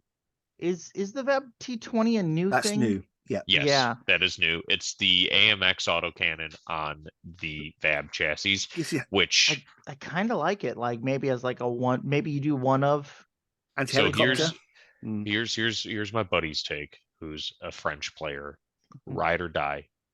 Don't touch the VAB T20 for the same reason that you aren't Oh. touching the Milan. Okay. If you're wanting the autocannons, take an AMX because you cannot take a full VAB section with them. You're only able to upgrade partial, and your AT increase is going from 4 to 6. Yeah, which is a big And you change. lose the capability for the Milan mount. But you So get you get Sorry. a little fire support platoon. It has 4 of them, just purely yes, there as fire that support. you could definitely take as a fire support, but he was very, very adamant that there's really no point to upgrading your infantry unit to have 2 of these T20s for 1 point. If it was free, definitely. But to give 2 of them a 6+ or an AT6 autocannon, there's other ways to put that into the force that could be much more beneficial. I mean, if you find yourself running up against a lot of leaf blowers, you might just want the extra anti-helicopter shots. Yes, But yes, that definitely can be beneficial. But does the AMX 10P have anti-helicopter? Yes, it does. Yeah. So it goes back to his thing that if he's looking for that, he's just going to run AMX 10Ps so that he can have the entire platoon with the 20 mils. Yeah, I mean, I think the big strength of this formation has always been that big Milan platoon. Yes. 8 Milans, now 8 Milan 2s for not a huge points increase. And the infantry units have 5+ firepower on the FAMAS team. yes, yes, because they had lots of rifle grenades. Yes. They're big fans of rifle grenades, the French. And so that becomes a very awkwardly okay assaulting unit with assault 4, counterattack 4, and being able to move up on your opponent, putting out at max strength, putting out 14 firepower 5+ shots. That's nothing to that. It's Larry. It's making me quake a little bit. Yeah. That's no longer a okay, cool guys, head down, you'll be fine. That's okay. How many are going to go down as he charges in? As you guys go in, you've got that inbuilt formation artillery, the 120mm mortar as well. So here's a question that I still have not had answered. What are the points on this thing? 8 Because points. Forces has it labeled as 4 points and 6 points. That feels a bit too. I do. So there's about 6 of them. Sorry, what unit are we talking about? The 120s? The 120 120s. mortars. So 8 and 6 mortars, in the book. Yes, 8 and 6 in the book, and on Forces it's 4 and 6. And I'm thinking that's more right because look at what other nations can do for 120s. Finns, who have better stats across the board, is 3 points for 2, 4 points for 3. Okay. The Dutch ones go down to the Dutch ones. Dutch ones are 3 for 3 points. Obviously, there's skill 4 and skill 3. But okay, now I think I see what you're saying. The Forces points does sound right. 8 and 6. And what my buddy who plays the French, what he thinks happens is he thinks it's a type setting error where they accidentally copied the VAB section's points onto the mortars. Yes, I can see. Yeah, I see straight away what you're saying. That's 8 and 6 as well. Yeah. So because no, I do think you're right, because also in much in the past, Battlefront's been like Forces is the correct and updated points. Yeah. Now I think we're safely out of the window where like, okay, dumb typos have been fixed in Forces. But also there's one extra little party trick to this 120 formation. What's that, Mike? Now, which is for 1 point, you can replace all those VABs with AMX 10Ps. yes, for In the the war mortars. section, yeah.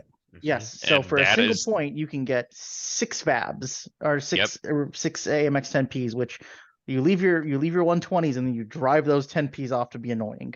and that is what my buddy was alluding to, where you don't take the T20s, you take the T20 unit, and then you upgrade your mortars to AMX 10Ps, and then those run around as your AT6 instead of upgrading your VABs and your infantry units to it. Right. So as of right now on Forces, 3 120s with the 3 VABs is 3 points, and 6 120s with the 3 VABs is 6 points, with all VAB transports being able to be replaced with the AMX for +1 point. So that is even a further update because it was originally 4 points for the 3 and 6 points for the 6. So Okay. it dropped again. See, now it feels a bit too cheap. The Dutch ones are free. It's like free for 3 points, and they're skill 4+. Peculiar. Well, It might be the morale negative. Morale 5+. Yeah, that's morale fine. 5+ is a bit of a stinger, especially on something that's not very quick and gets 3 infantry punched pretty teams. bad. You got 3 120s. You only have 3 infantry stands with a 5+ morale. That gets 1 good hit from a counter battery shot onto it. That's probably going to run. Yeah, I think if you run this as the 6, I Yeah. think you just put down the 7 points. You get your AMX 10Ps. You get your 6, because not only are you in the reroll territory, but now you have a little extra insurance against your morale 5+. Yeah, like I say, it's still my favorite infantry formation in the French force. Is this VAB infantry? Yeah, the VAB look very good, and then you got the Milan section as well to be able to put 8 Milans down for 11 points or 8 Milan 2s down for 13. Yeah, just gross and disgusting. Yeah, so and definitely like what was said earlier, the 1 Milan's a trap. Take your air quotes, take your Milans and put them into the section. Mhm. Don't Mhm. sparse them out. Yeah, you got And then NX10P, where it's two of them, it can almost make sense, but obviously they don't have their own separate Milan section anyway. So yeah, but that, so one thing for a quick little side note that my buddy who's remaining unnamed out of request is upset about, he was anticipating the AMX 30 bruisers, the ones that they upgraded with era yes, that's what I before they mentioned. went to the Leclercs, and he said that he feels that Battlefront missed a step. Yeah, because I would have given that nice midway step between the Leclerc and the MX 30 it is. Like I say, we're given the era and the slight, looking at how the Centurion goes, era, slight boost of armor by a point. And I would have given that just like a midway step between the other tanks, I think. It was, yeah, it's a bit of a missed opportunity, that. Yeah. Support options. This is all pretty. Yeah, only new addition par is the for the M2. course. Yeah, the Mephisto, which is a great little hammerhead anti-tank system, now has Hot 2. Yep. Now, Yep. it's good that it got it, but I think the jump between 23 and 24 is. I think say the points just stick with 23 myself. Add Yeah. half a point per. Like, I don't know about that. Unless you're really 80. facing a lot of T80s, it's This And is well, this and is even with where T80s, the 100-point scale really like shows its weakness in Mm. these kind of like minor upgrades. yeah. Yeah.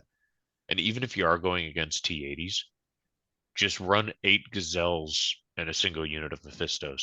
Yeah. That's enough AT-23 that God.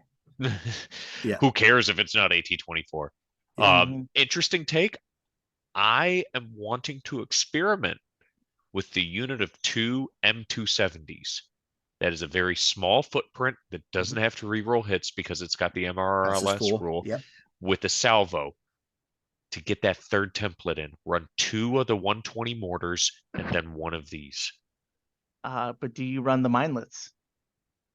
I think so. No, I don't know. No, okay. No, I'm the mindlets not are a running trap. them I think the mindlets because are trash. what I'm using this for in this list that I have written, I actually am taking 3 of them with the 8 points for the rerolls.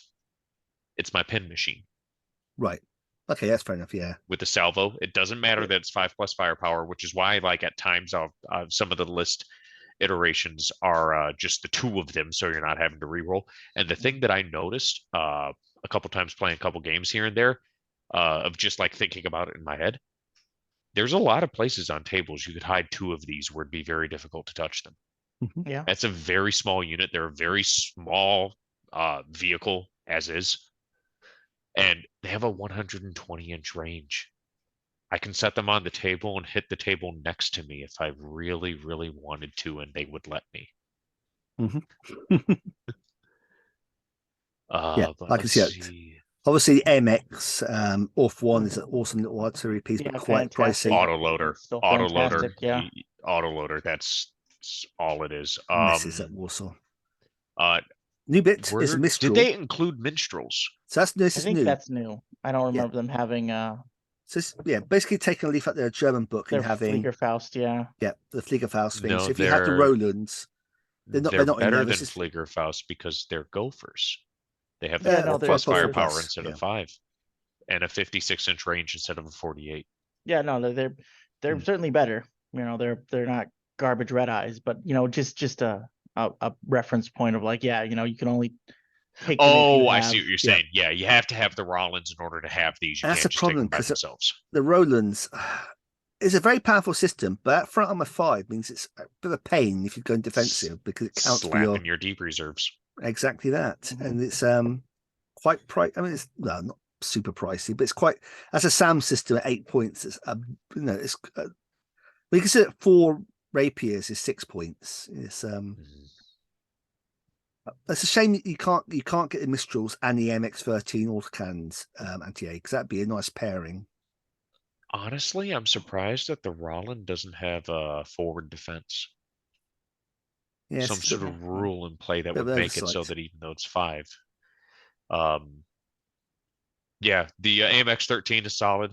4 points for 3 bodies. That's an AT7 halted 5, that will make BMP units quake in their shoes. Yep. Also, If you're playing French, always take the Gazelle 20s.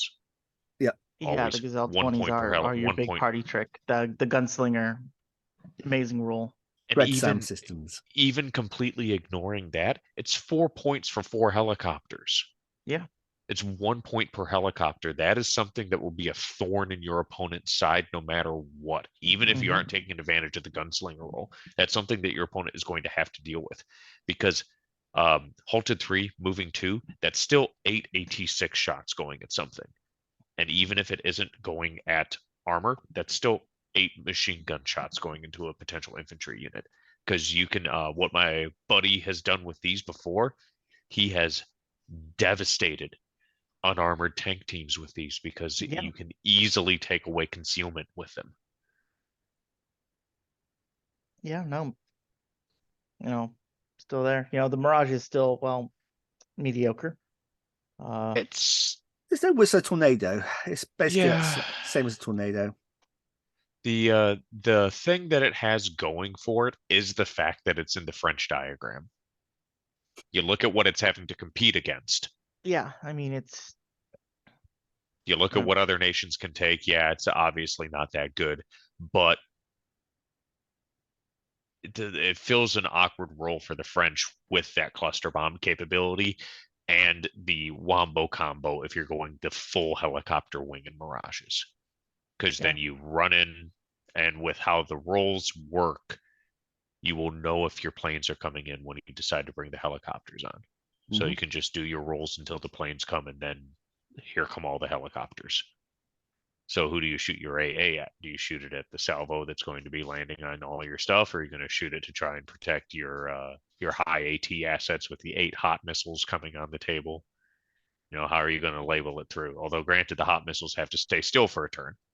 But it's on its own, looking at it, the Mirage 5 doesn't seem that good. But having been on the receiving end of the entire French Air Force coming down on the table at me, it is very scary in its own right because it's able to be played in this list.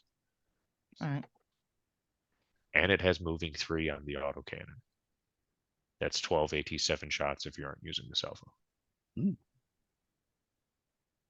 Okay, the Dutch. They got a 285. Yeah, they got 285, baby.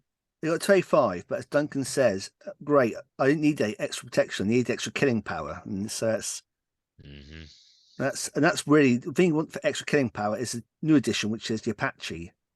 Yep. So on the force diagram, the Dayton, that's Dutch, who are one of the first export users of the Apache, can take up to 2 flights of them. And I believe it is discounted because I think the stats are worse than the American ones. I think so, a little bit, yeah. Because it's 24 points, I think. Or the American one's 12 or 16. I think I will tell you in just a moment. I want to say the same because they're both Dutch. 12 and 24. Okay, so it is the same. Yeah, because they're both trained effectively. Yeah. But certainly 2 of them are a big addition to the Dutch because it gives them that high-end 8 tank, or like you say, doubling up and going 2 and 2.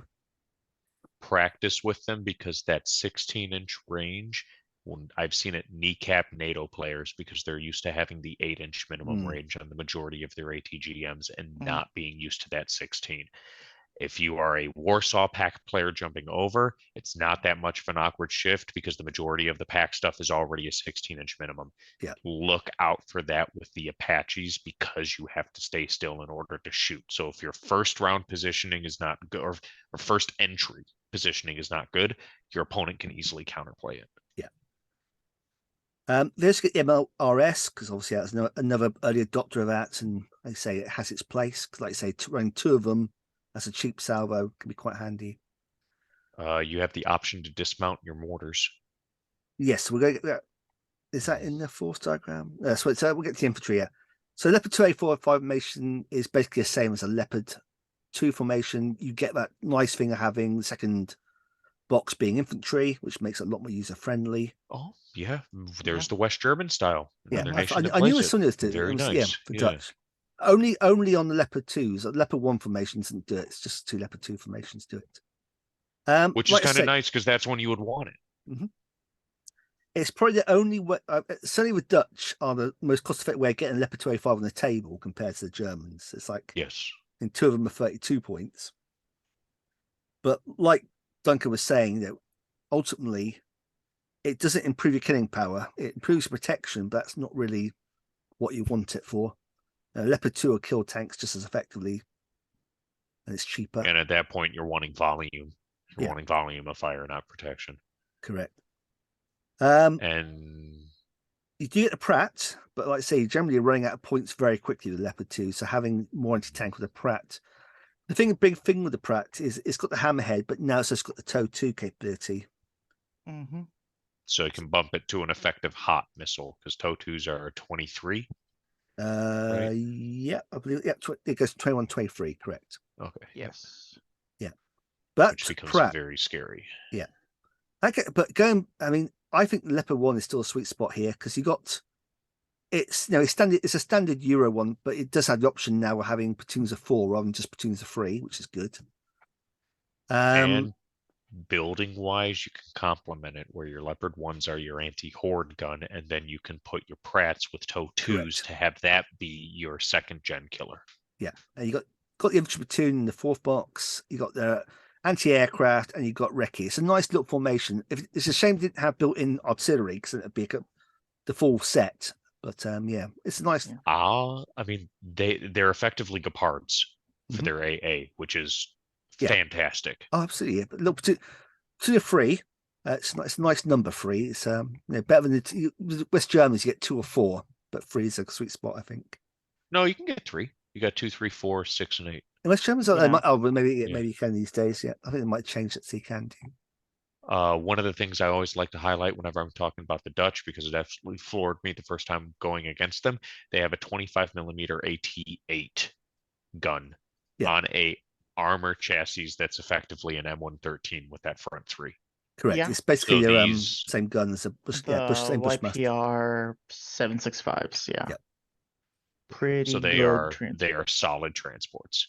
Then On in this- the infantry formation. Sorry, go ahead. Yeah. Honestly, the infantry is the strongest formation for the Dutch. I think. Like I say, the YPR 765 is basically it's like a baby Bradley. You haven't got the TOW, but you have got the autocannon.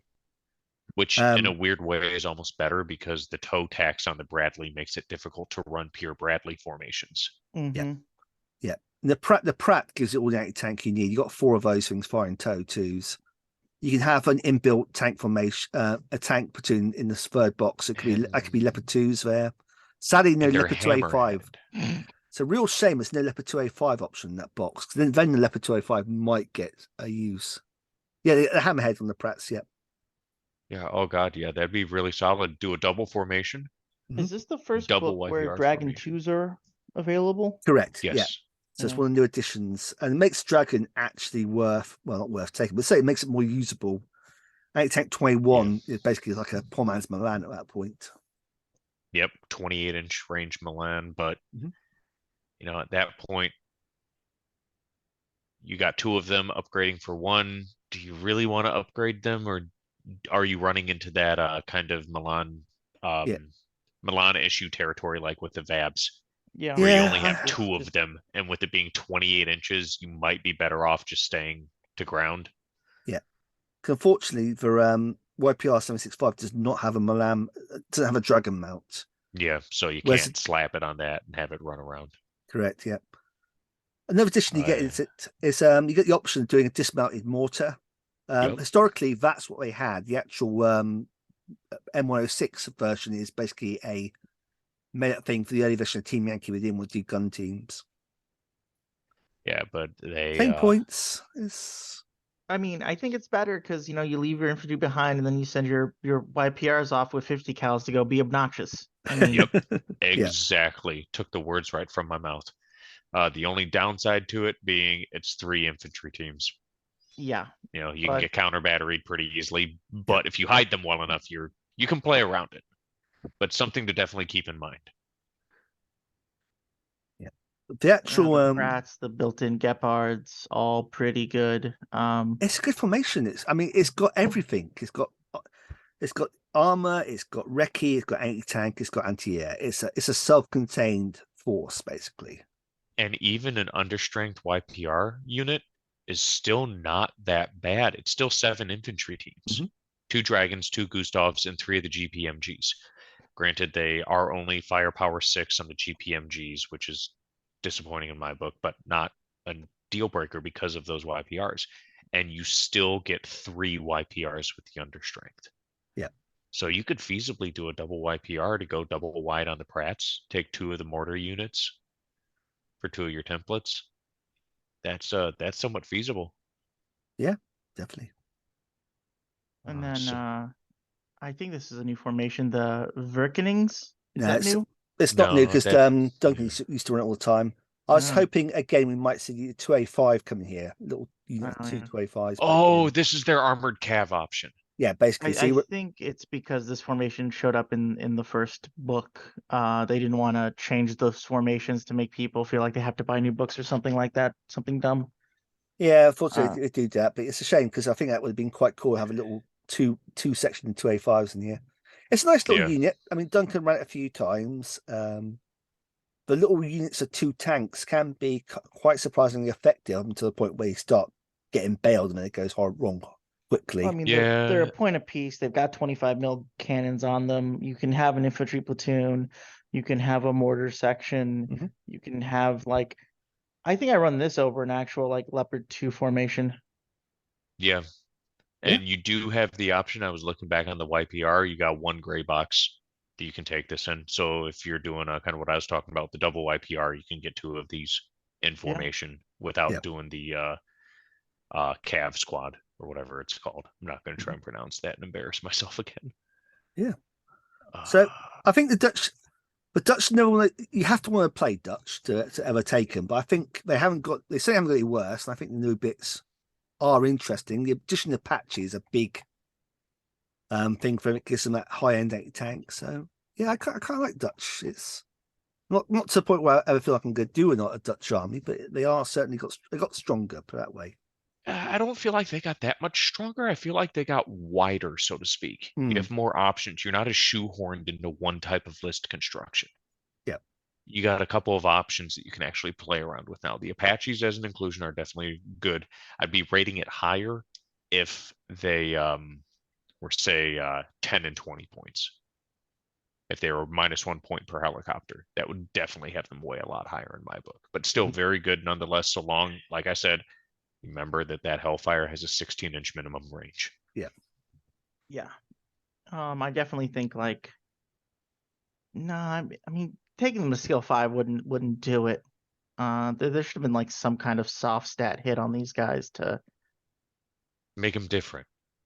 make them a little cheaper because okay, yeah, skill 5 just so the one shot salvo is a little worse or something. I don't know. The Apache is bonkers good. Or maybe just for pure shenanigans purposes, make it so that it's a flat points cost, and then you have to choose if you're equipping it with Hellfires or the rocket launcher. That could have been really neat. Oh, no one's ever gonna pick the rocket launcher. It's a one-shot salvo. Let's be real. But would still discount it because now you Sure. don't have to pay that extra point for that one-shot salvo. Sure, That'd be a Sure. big discount. But, yeah. All right. ANZACs. Oh my All god, right. the ANZACs. Let's go. Yeah, Thing this is, is my number winners one. of this book. Yeah, this is my number 1 pick in this book. These So guys, Canadians, are a close second. So I had definite opinions when ANZACs got put in 3 nations, but I now have the problem. But I actually secretly want to do an ANZAC army. I've actually been pricing it up. Join us, Lee. Yeah. Here, you guys can continue. I will be right back and just jump back in. Sure. All right. We'll skip over the shoehorning of the ANZACs into the Team Yankee universe because it's been done to death. The big addition basically always used to be a leopard formation and M113 formation. Yes, We and now have get 3 new formations, all basically light cav effectively. The Scorpions go from being a platoon in the force support to now being its own formation. So the Kiwis get a formation. And the M113 Recce gets split out into its own cavalry squadron as well. as well as a LAV Trials Cavalry Squadron, which is a very similar beast from when they're in reality, the Australians, to replace the M113 Cav, looked at bought 18 LAV 25s off the US Marine Corps in the late 80s, and then went back and bought their own version of it later. And this is basically them sort of accelerating that for the Team Yankee universe. Yes. You still have the British support package, a little beefier compared to others. You know, you get more helicopters. You can have the you can go with the tried and true Harrier, or you can have some A4 Skyhawks from the New Zealanders. So I think that's I don't think that was in the last books. I think that's been put in because obviously the models there for Vietnam. Yeah, I think the Skyhawk is new. Was You the still have the Israelis? Were the Israelis able to run it in Yankee? think yes, Or all is this they the were in all first wars, time? yeah. A4s. Yeah. Okay, so Yeah. this isn't brand new. No, No, but I think this is a new option for the ANZACs. they get Challenger and MRS have those been put in as well. Obviously, they weren't previously in the British support, so that gives you another high-end tank, and also the MROS as an option, as we discussed. Yeah, Always a handy one to have. So Leopard AS1 Armor Squadron has changed in that it now has the option of having the LAV cavalry troops as well as the M113 cavalry troops, and the best bit. And The bit that's making me seriously consider this as an army, it has the M1A1 as a option on the second compulsory choice box. Now, Discounted in the fluff, from Americans. in the fluff, doesn't it says 50. the Australians leased this from the US government. Stole. I like to think actually what happened is the Australians acquired some M1A1s. Stole. Yeah, it's a US National Guard depot going, I swear there was tanks here earlier. But yeah, it's basically a discount M1A1 because it has veteran, which is obviously better than the American trained, but you lose one pip anti-tank because it hasn't got the DU rounds. They're borrowing West German rounds. Right, but it's you get one better skill, you get one better courage, so you blitz better, you follow me better. Mhm. You lose one pip of anti-tank, but you take like a 5-point discount. That's huge. I know. 37 points for 3 bodies at front 19 is not to be scoffed at. With the 2 up cross, Especially the with advanced Chobram. stabilizers, the laser range finders, The Chobram side armor, thermal 10 imaging. Yeah, Side 10 to ignore autocannons so that Yeah, your side opponent 10, can't do top the cheeky 2. stuff. Oh, they're they're so good. Here's my hot take, guys. Never run an American army. Run Australians instead. You've got better labs. You have better M1A1s. There's no reason to ever run Americans anymore. America dead toasted Australia, new king of Team Yankee NATO. I mean, Australia is basically like an entire country of Florida. So it's I mean, the whole thing You of the just Leopard simultaneously AS1 was like, insulted what if we 2 made them countries. better at attacking infantry? and the thing is that ANZAC Leopard Squadron was already a pretty good Leopard Squadron because you have They again, got brutal, right? yeah. It The has HQ, the Yep. HQ only has 2 tanks. It's not quite as good as Canadians in that respect, but they do have brutal. You have the recce built in. The problem you had is you had to swap out the 4th box for infantry if you wanted the infantry in. But yeah, it's not a bad formation. But putting the M1A1 platoon in it makes it fantastic. It's like okay, And they have a higher something- assault rating than the Canadians. oh Leopards, yeah. Yeah. Something that I did not notice until now that's going to make me go back and redo my sample lists that I wrote for my podcast. The M1A1 is black box. It Yes, is. yes, it is. So you can run it in any support formation. it in any formation. Yes. Oh man, that changes my M113s. Yeah. To be fair, most of the formations have the M1A1 shoehorned in anyway, so it's it. But yeah, it is there for like supporting the Scorpions, that kind of thing. Yeah, because look at the M113 mechanized company. Again, the 3rd box for that always used to be M113s and Leopards. Now it can be It has M1A1s the as well. M1A1. Yep. Yeah.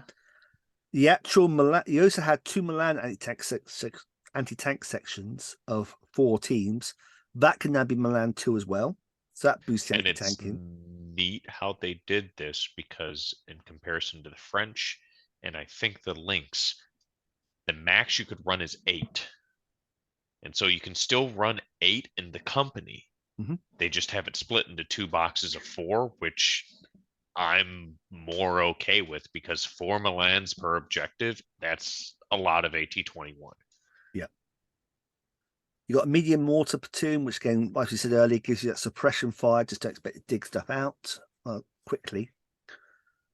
Yeah, so it's a nice, again, a nice strong infantry formation, really competing with the Canadians for like that kind of, which one to go with. I think, like, say, Milan and M1A1 is a compelling argument for taking over the Canadians. Those M60s give them a 5+ firepower on the infantry saves as well. Or the Yes. infantry teams. Yeah, they So got that lots is of definitely bloopers. something on my book that makes it Mhm. infinitely more valuable, because everything coming from this unit, with outside of the 7.62 MG on the M113, is 5+ firepower. Mhm. Moving this unit can put out 16 5+ firepower shots into something. That's scary. And still a healthy amount of Carl Gustavs with Yep. all your 113 infantry. Yep. Gonna have 3 of them in each company, or in each platoon. Yep. But they are the I think they're the large ones, like the Swedes. I don't know that. Yes, they are. They're the large ones. They're the medium base, like the Swedes. They do not have a Like decreased British, assault yeah. rating. Yeah, same as Yeah. the Canadians are the same. Yeah, because basically the idea is it's a 10-man section. The Gympie and the Carl Gustavs are part of that section. Mm. So yeah, they get one stand has a machine gun, the other stand has a Carl Gustav. And Well, so because of it being that full size, they don't take the decreased assault rating. Correct. You got Right. you got another 2 guys with SLRs backing them up on that stand effectively. Yeah, which is always handy. Yeah, because like you say, you don't get that 4+ to hit, 5+ to Yeah. hit. Moving on from the Cavalry 113 troops. tech company. Yeah, the Cav troops. The Lav Trials Cav Squadron. This is the formation I want to run. I want to run 2 of them at least. I mean, both you two taught me. Cause I was saying, oh no, I want to go the M113. So I want my Scorpion turret. You've both browbeat me around to take the Lav being the better choice. I agree. The Lav is a better choice. And from a competitive standpoint, don't ever take Coyotes. Just take ANZAC. You get 4 of them, 1 point apiece, Mhm. and here comes the soup. Tank unit, amphibious, scout, spearhead, thermal imaging. Mhm. It is better in every single way for no points decrease. A little, it might be the same cross country, it might be a little worse. I don't care. Still has that Same 4+ cross cross. country. All the stats are the same, basically. All soft stats are the same. And it has 7.62s. The Canadian one does not have the double 7.62 line, so this thing can put out 4 7.62 shots if it needs to. Well, actually, if you look at the Coyote, it is 4 7.62 shots. It's just an all-in-one line. Okay. That's what's messing me up then. Is it classed as an AA machine gun, the Canadian one? Yeah, okay, so fine. It's 4 dice AA machine gun. Right, yeah. So good on, but nice consistency. They simplified it. Because the double 7.62 line is just stupid. It is, yeah. I agree. The new Coyote version is correct, and that's how it should be. Yeah. But formation-wise, it's a strong formation. 3 platoons of Lavs. I'm just taking a peek at the stats. The Lavs do counterattack slightly worse than the Coyotes, but like you're not bringing these guys into melee. If you're assaulting with these, you have bigger problems on the table, or you're using them as a throwaway for the real punch. QM1A1s to come in behind them. Information, yep. Yes. Information M1A1s. And the Cav assault troop is different from the Cav squadron. The Cav assault troop is like some of the best infantry because Do you like Carl Gustavs? have more Carl Gustavs than machine guns. Like, let's waiter standing over holding Carl Gustavs over the spaghetti. Tell me when to stop, and you're just staring at him as he's putting Carl Gustavs on the table. Because for 9 points, you get 4 M60 stands with flaws, you get 5 Carl Gustavs, and 5 113s with the T50 Cal turret. So you got little Caxton machine gun, yeah. And the Carl Gustavs in this are still the medium base Gustavs, so you are hitting on 4s and counterattacking on 3s. Yeah, they are brutal. I love them. Is The M113 Metaphorically, not literally. Oh, I don't know. I don't know. Let's not discount things too early. True. I'm talking rules wise, though. They're not actually brutal. Are they? No, sorry, yes. No. Sorry. Okay. Yeah. I'm like, But like, wait, Australians got brutal Gustavs? What? Oh man, that'd be Oh. the Lav Trials, Cavalry Squadron, probably rightly and smartly a one-off because people would definitely spam the hell out of this unit. Mhm. So you only ever get the one formation of them because the Australians only ever stole so many. yeah. Well, I'd say at least 18 of them. So, Mhm. so just looking at the M113, guys, explain to everyone else, explain to me why you go Lav over M113. All right. So first things first, the actual formation is exactly the same. We just swap out Lavs for 113s. The 113s try and trick you because you can be like, you can run 3 to 5, and then you can upgrade some of them with the Scorpion turret. But the thing is, because of the Scorpion turret and the sneak and peek, you only ever How's it go. got sneak and peek? It doesn't have sneak and peek. It's Does got it? slow Hold on. firing. Slow It's the firing. Canadian style. Hold on. MRV, LRV. You're right. It is the Canadian style slow firing. Hold on. This is not. It is front armor 3. I It don't is think front that's something that should be written home. See, written off. I think you're looking forces. I think forces. It says it has. I was Yeah, in thinking. forces, it says it has sneak and peek and a tactical rating of 6. Yeah. Okay. I was acting equally surprised because I was thinking I could have sworn we were talking about shit. Yeah. That's interesting. I wonder which one's right in that respect. I mean, I always treat forces as the Yeah. correct version because every time Battlefront's ever misprinted anything, they're like, look at forces. Yeah, that's Points true. change, forces. Like Yeah. Battlefront has always treated forces as the living rules. All right, As so yeah, has living rules. So we'll say assume it has Sneak got and shoot, peek. yeah, sneak and peek. Now Yeah. all this math totally changes if these are Canadian style where they don't have sneak and peek. But assuming that they do have sneak and peek, now you have you're paying more points for the same number of bodies, but some of them are much slower than others. So you are dashing a lot more. You're not using your shots as often, trying to keep the 76s going. I think it's much more efficient to have your lab formation where you have a bunch of chain guns. They're fast, they're good, and then you run just a whole separate Scorpion armor squadron because the Scorpions are also a point a body to just have that gun. Like just use Scorpions. You don't need to, throw some slightly better front armored Scorpions into your 113 formation to slow them down and make them weird. Yeah.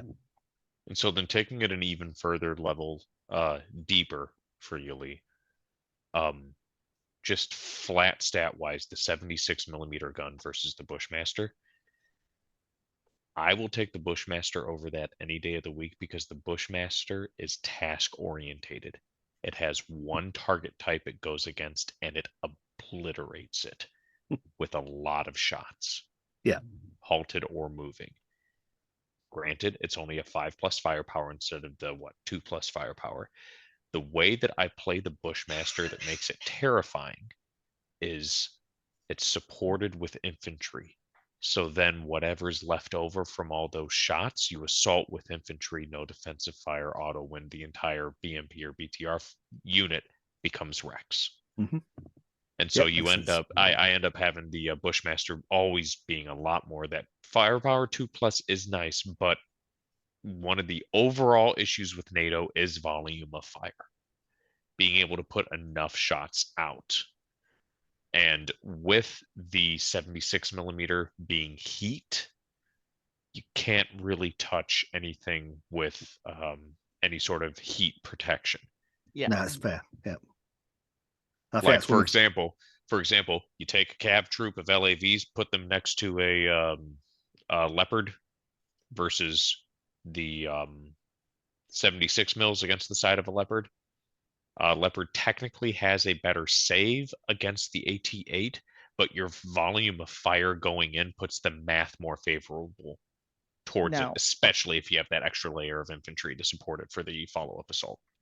I do think that the actual Scorpion Armored Squadron still has a place here because you can just run it as a cheap second formation for 11 hull points for 8 Scorpions and a few T-5113s. Mhm. You can take Spearhead. another with Spearhead. I think like the way he goes is actually running it at like 18 or 22 points, which is a little pricier, but you get at 22 points, you get 12 Scorpions, you get the 50 cal 113s, and you get a whole mech platoon, like Mhm. 7 points for a mech platoon. Just if you're like, well, I want a little bit of recon, I want a little more infantry, like the Scorpion Squadron gives you more spearheads, My and only it gives you another formation and another mech platoon. Yeah. As long as you're not incredibly stupid with it. I they think that's can make a it, very big because quantum you don't have the scout on these like you normally do with a Scorpion, and you normally using that scout to dash around to get in position for next turn, moving forward and firing because of your damn sneak and peek. Mhm. Whereas these ones, they don't have that extra thing of staying on the ground when they're moving around, which may or may not hurt you. I think you can still mitigate it in other ways. It just takes one tool at the toolbox basically, which may or may not bite I you. mean, yes, the lab have scout and spearhead, so it's I run Scorpions and labs together? Probably not. But if No. I'm looking at like a cheaper recon package, you could do a lot worse than Scorpions. Absolutely, yep. 3 still plus still cross, 3+. highly mobile. Yeah, They're solid. because if you don't sneak in, oh yeah, no, if you're just gonna shoot your machine gun, then you can still tactical 10 inches and still get those 3 dice of machine guns if you really need it. Yeah, so no big change in terms of support units. The M113 SAM section, you now have the option of taking 4 M113 RBS 70s. Compared to the red eyes you had previously, high firepower, longer range, thermal It's gopher. sight, You turn them into gophers. Yeah, the red eye is trash. and a bigger unit. Now You you have get 4 of good. them. Mhm. Yeah. And A4 even with the red eye, you don't have the option to run 3. It's 2. So if you're going to be running SAMs, depending on your meta, if there isn't that much air power, 2 of them for 3 points. You can hide behind a building, and 56 inches will cover most of it so long as you put them in the center. Yeah. Oh, the red 4 eyes are is only even. 48 inches. Yeah, and 4 of the RBS 70. Now that's something that depending on your positioning, because with that front armor 3 and side armor 2, those gunslinger helicopters aren't as scary because you are getting saves against them. Yeah, that's what I mean. Yeah, because one of the things you could have 4 rapiers for 6 points, but they're only armor 1, which obviously is a big No, A4 Skyhawk. It's a great little beast. Do you want to buy some Mavericks? Well, that's the thing. Even upgraded, you got the CRV7, which gives you a nice massive area effect, firepower 4 weapon. Mark 82s give you a smaller area but higher firepower to dig stuff out. Then you can upgrade with Milans, which obviously makes them a lot more expensive, but you get back to the Vigan trick. You take 2 of them and have them with Mavericks. Well, the thing is, if you take 2 and give them Mavericks, it jumps to a 9-point unit. It is 3 points per Skyhawk aircraft for the Mavericks. And for a hit on 4, save 5 up, I don't know about that. Yeah, but you can. Well, 9 ain't that bad, because the trick that I do with the Swedes for the 2 Vigans for 8 points, weirdly enough, it's more mind games. The capability to have 2 Maverick bodies arrive on the table for 8 points, or in this case 9 points, is not something to shake a stick at. Granted, if you are running the 2 with the Mavericks, you probably aren't going to be taking advantage of the artillery or the salvos, which is where I think the Vigans come ahead on here because of task orientation. If you're running these for those artillery or salvo options, I feel like you definitely want to run the 4 so that you aren't having to deal with the rerolls, because this isn't Flames where we have the bombs and rockets rule. It's actually firing like a bona fide artillery battery where you need all the bodies on the table. Yeah, so I can see it, but at the same time, you're paying points for something that you wouldn't necessarily use. I think that this is the NATO version of the fitter, where you have a 3-up skill, you have good skill, you've got a AT4 2-up firepower bomb. because let me tell you, like the most successful unit I've ever run in my East Germans, which is my go-to army at the point, is not my T-72Bs. It's my squadron of fitters. I have blown up more Leopard 2A5s with fitters than I have with any other weapon system, including T-80s. It packs a punch, that demolition rocket, that's for sure. And no one ever sees it coming because they're like, you have to range in. I'm like, I'll range in. Yeah. You're in the Fourplex- open. yeah. I have a 4s or skill of 3. 5s. I'm gonna Yeah. get you. Yeah. Or skill 3 on the West Germans, or East Uh, Germans for the fitters. Or Yeah, is it still four? go. I think they all top out I at think 4, it's but skill yeah. 4, but Yeah. you know, the New Zealand's have skill 3. So Yeah. you are, even if they're in cover, you're hitting on 4s, or you're ranging in on 4s, which is I will take that coin flip every day of the week on that first roll. The Yeah. only thing comparing it to the fitters, your highest anti-tank on your artillery templates is 4. And Your when we're talking Was it about fitted- top armor, I mean, but against a lot of the main battle tanks that have top armor 2. 4 versus 2 is still, but yeah, it's not as good as a fitter, Yeah. but it is still, 4 versus 2 is still a thing. I think the problem you got with the Skyhawk is it's in the same box as the Harrier, and the Harrier obviously has that BL755 salvo attack of, what is it, anti-tank 8, firepower 3. It's yes. Mhm. So- The cluster bombs, 8 anti-tank 8, firepower 3. Yeah. You got the 30 mil, which is one more shot than the 20 mil, sure. So it's also a little better at gun runs. But the big A thing little with the more Harriers anti-tank. is them coming in on 3s. Yeah. That's a big that- plus. I mean, that I'm not alone. gonna Mhm. I'm not gonna sit here and pretend that that's not a big deal, but it's a big deal. Yeah, but I get what you're saying. The firepower 2 Mark 82 is something to consider. I think the Harrier is probably going to win out more often, but it's not automatic choice, put it that way. Yeah, I because the AT4 against Soviet hordes of top 2, you're hoping for your opponent to roll 1s for you to kill stuff. Mm-hmm. It's the same as taking Gustavs against ERA tanks. Or And no, the not Skyhawk the is significantly cheaper. It's 2 points cheaper for a pair. It's 4 points cheaper for 4 of them. Like That's if true. you're trying to weasel in a little extra aircraft on a budget, then it's Yeah, not six for 4 bodies is not bad. I wouldn't anticipate. I wouldn't count on it killing stuff. I would count on it being a distraction. Yeah. 4 aircraft bodies for 6 points. You can just throw at your opponent, and if it does something cool, it did something. Yeah. So yeah, ANZACs. And I think then- we all like the ANZACs. Yes. Yeah, and then there's still the tow jeeps for God Oh, knows yes, why. recoilless jeeps. Yeah, No, not tow, recoilless. They're not Yeah. coilless. Yeah, they're recoilless Land just- Rovers. Yes, not Jeeps, Land Rovers. It's a again British the 100 classic. point system. Doing this unit no favors whatsoever. No one's paying a single. Why would you ever pay a single point for a recoilless Land Rover when I can pay the same for a Scorpion and have so much more utility out of it? Like That's just right. It's the exact same as a Scorpion in this it's system. the exact same as a Oh lab. my god! It's Yeah, the exact and same it's a points as lab. lab. Oh my god! Yeah, Yep. yeah. It is brutal, I guess, but because you're not going to go infantry support with a blade Accurate, Land brutal, Rover. heat, recoilless, slow firing. Mhm. Like it has scout, yes, but because of the recoilless rule, the suit, You're either getting it or you're not. Yeah, it's no good. It's not good. It's hilarious, absolutely hilarious. I am on record in multiple episodes of the show being pro dumb jeeps with surprise things, but like the VBL took that spot in this book where it's just This like isn't the surprise, it's a 1960s dragon on the anymore, move. Yeah. Grandpa. We got new toys.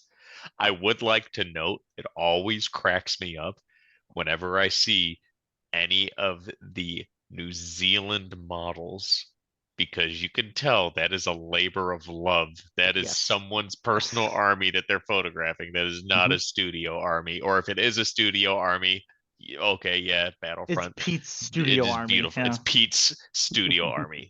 It looks very, very good, and always makes me chuckle when I look at the other armies that they have photographed. Yeah.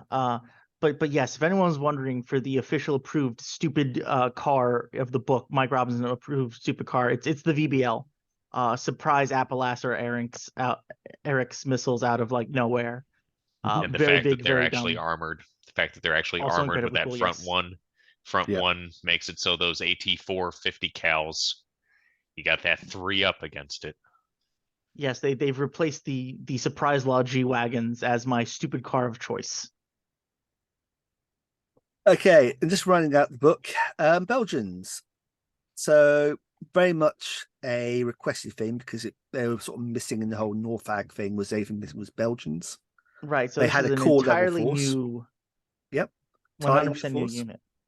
I mean, there's army. no great new unit here. You basically got a leopard formation, which feels very much like everyone else's leopard formation. You have an German leopards, though. Silly. There's no brutal on them. Yep. And you can only take them in a unit of 3. Yep. Yes. The AIFB for infantry company is probably the strongest formation in the book. Very much like the Dutch one, but there was a few extra options in terms of the transports. And the Verkunnings squadron is basically the same as a British medium recce. It's basically CVRTs, Strikers, Spartans. They have sneak and peek and everything. It's scimitars and scorpions all over again, baby. Yeah. You do have the option of choosing between West German and British support. Yep. Which is, important to note. Yeah, because you can throw my favorite stupid tank in the game in with the infantry of the Kanonen Jagdpanzer. Yes, I was going to bring that up. I love the Kanonen Jagdpanzer. My big problem with Very it is stupid. why do they have to put in the same box as the Milan? If it been a different box, Yeah. I would take it every day of the week. But it's in the same box as the Blade Milan section. It's like, but it has forward defense, Lee. I know, but So do Milan has Milan. anti-tank I know 2024. I know they do. They're more expensive. Just make it a separate box. I would have took both. They're not as good. It's they put it there because that was a thing, but they do not want you to run that and the Milans for some reason. Like, I stand on record as the Kanonen Jagdpanzer as a great little ambush unit. Mhm. But this is not the army for it. It's a real shame that it's the gray box that has to share space with Milans. Because we all know what's actually going to get picked every day of the week. Yeah. So, like I say, leopard formation is very NATO standard. Like West German model, single tank HQ, platoons are free. You got 3 or 4 of those, but the 4th one can be the infantry box. Gepards, scimitars. It's okay. It's not it's not bad. It's just there are better leopard formations. The infantry is pretty solid. I like the infantry. Is there any difference between the 113 and the AIFVs besides the transports? You got exactly the gun. 2 machine guns. You got 2 machine guns. You got a 50 cal and a 7.62. Whereas that's the only real difference. The AIFV has the. I meant the actual infantry squads themselves, but it looks like it's the exact same infantry squad. Yeah. Yeah. So the actual Belgians mix these up at a company. Certainly at a company level, they had generally like a platoon of their infantry fighting vehicle, platoon the APC version. There's certainly some sources that say it might have been a bit more than that, and they might have had like the platoons actually had them mixed up, but Buffett haven't represented that. Yeah, I think for a 1-point upgrade. Yeah. But what my favorite thing about these guys is they're using their anti-tank team is a blinder-sized super bazooka, but my foreign armies are also using a tank 14 in 1980. Hold on. Just give them the APLAS. Give them the APLAS every day of the week. Yep. Hold on, something's wrong here. What's that? Look at go to the infantry formation. Yep. Mm-hmm. And then look at the AIFB platoons and the 113 platoons. Right. And I'm sorry. Wait. I see where the difference is. No, M113. You have the option to replace all M113 with B50. 50, so it's got a 50 cal. Yeah, it's not the 25 mil. Exactly that. Yeah, that's where I got messed up. But that being said, the B is just better because it has Milan mounts and an extra 7.62 machine gun. So there's actually no reason to ever run 113s in this formation. Oh, there's a very good reason. That's because the M113 is a plastic kit and a ton slightly cheaper than buying those resin models. Fair. 3D printer, go burr. But also that, I was waiting for the counterpoint. If you do have a magic box that makes you anything you want or infinite money to burn, the AIF B50 is just better than the 113, It's and it's the free. OT64 all over again. It's just free and it's just better. Yeah. So This is the compared to the Dutch one. I think it's not a no-brainer because the Dutch had the benefit of a 120mm mortar and the Gepard's information, but the Milan having the actual Milan section here as the actual anti-tank option, that's pretty good. For obviously the Dutch had the Pratt. you get a scimitar. And I also Okay. really like the scimitar section in it as well. That Yeah. gives it some running that with the 2 sets of AIFVs. Mhm. That's a lot of light anti-tank. Drilling, absolutely. You can definitely tool a list around to have other solutions to the 2nd gen main battle tanks, and then these just go around and obliterate any sort of light armor that gets near them.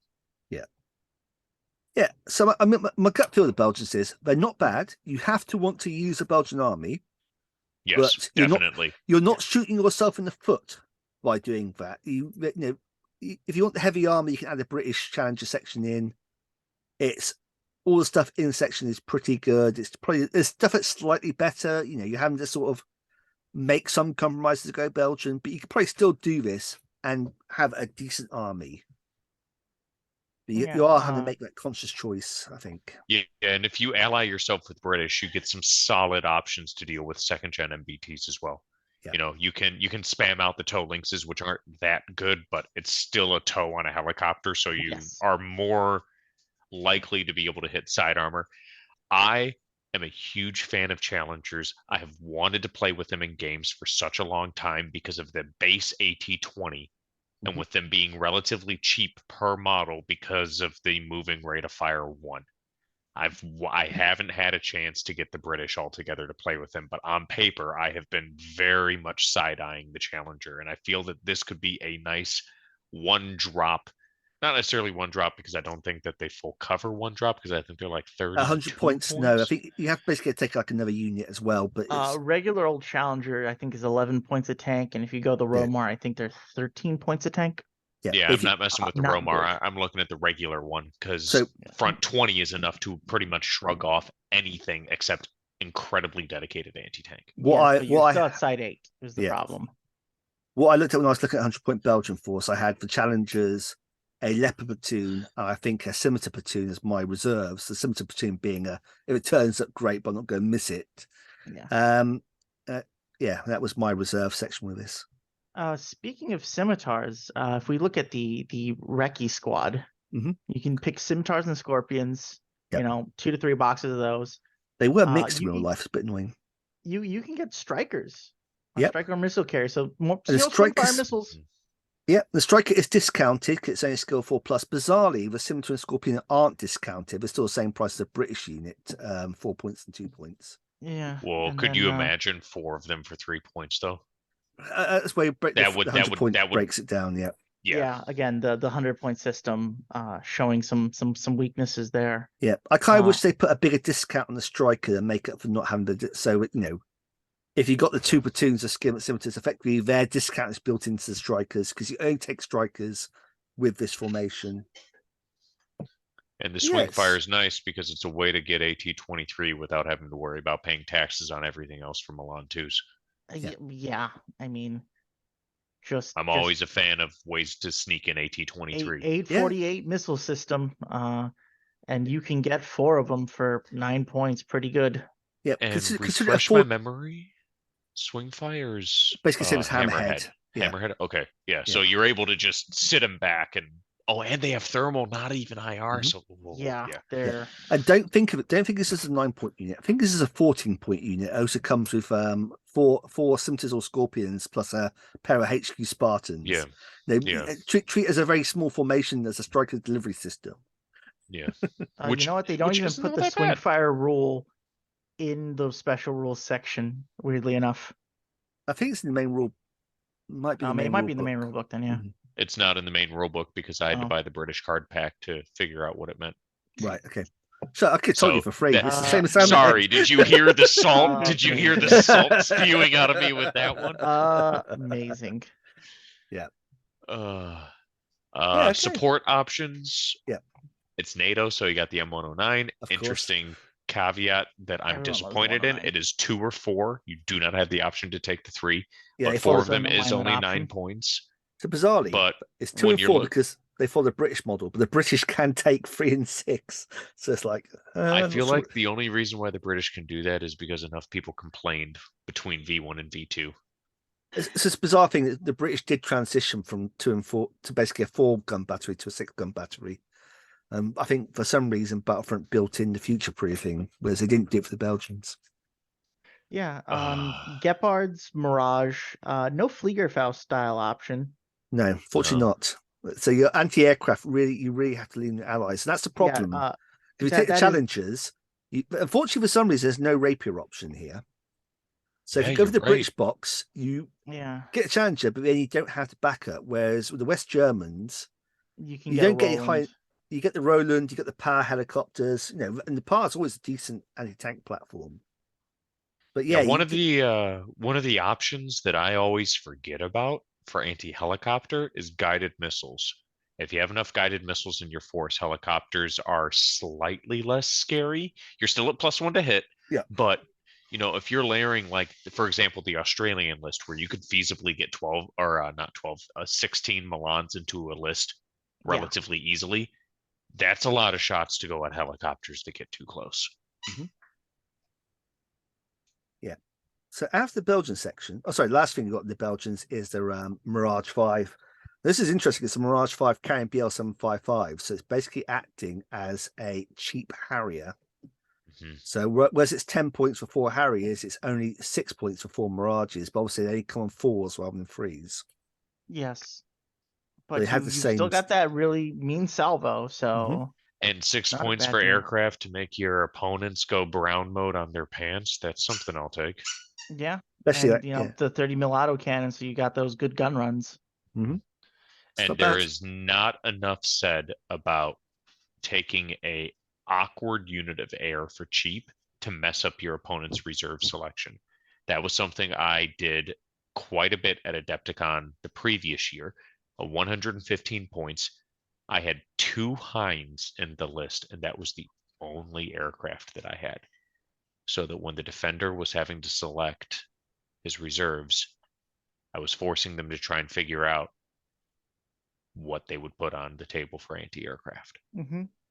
And then the last little thing in the book is just missile upgrade sections. Hot 2s, Milan 2s, Dragon 2s.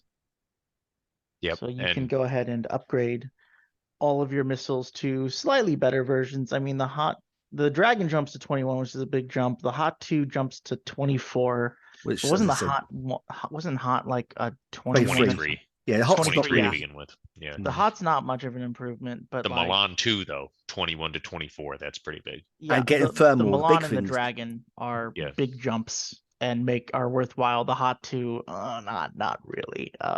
It's a half point per, and I don't think that's an effective use of your points. Yeah, I know people have And been decrying this as saying this is going to be the end of tanks in Team Yankee, but it's still those points add up really quickly if you start upgrading all your Milans and that kind of thing.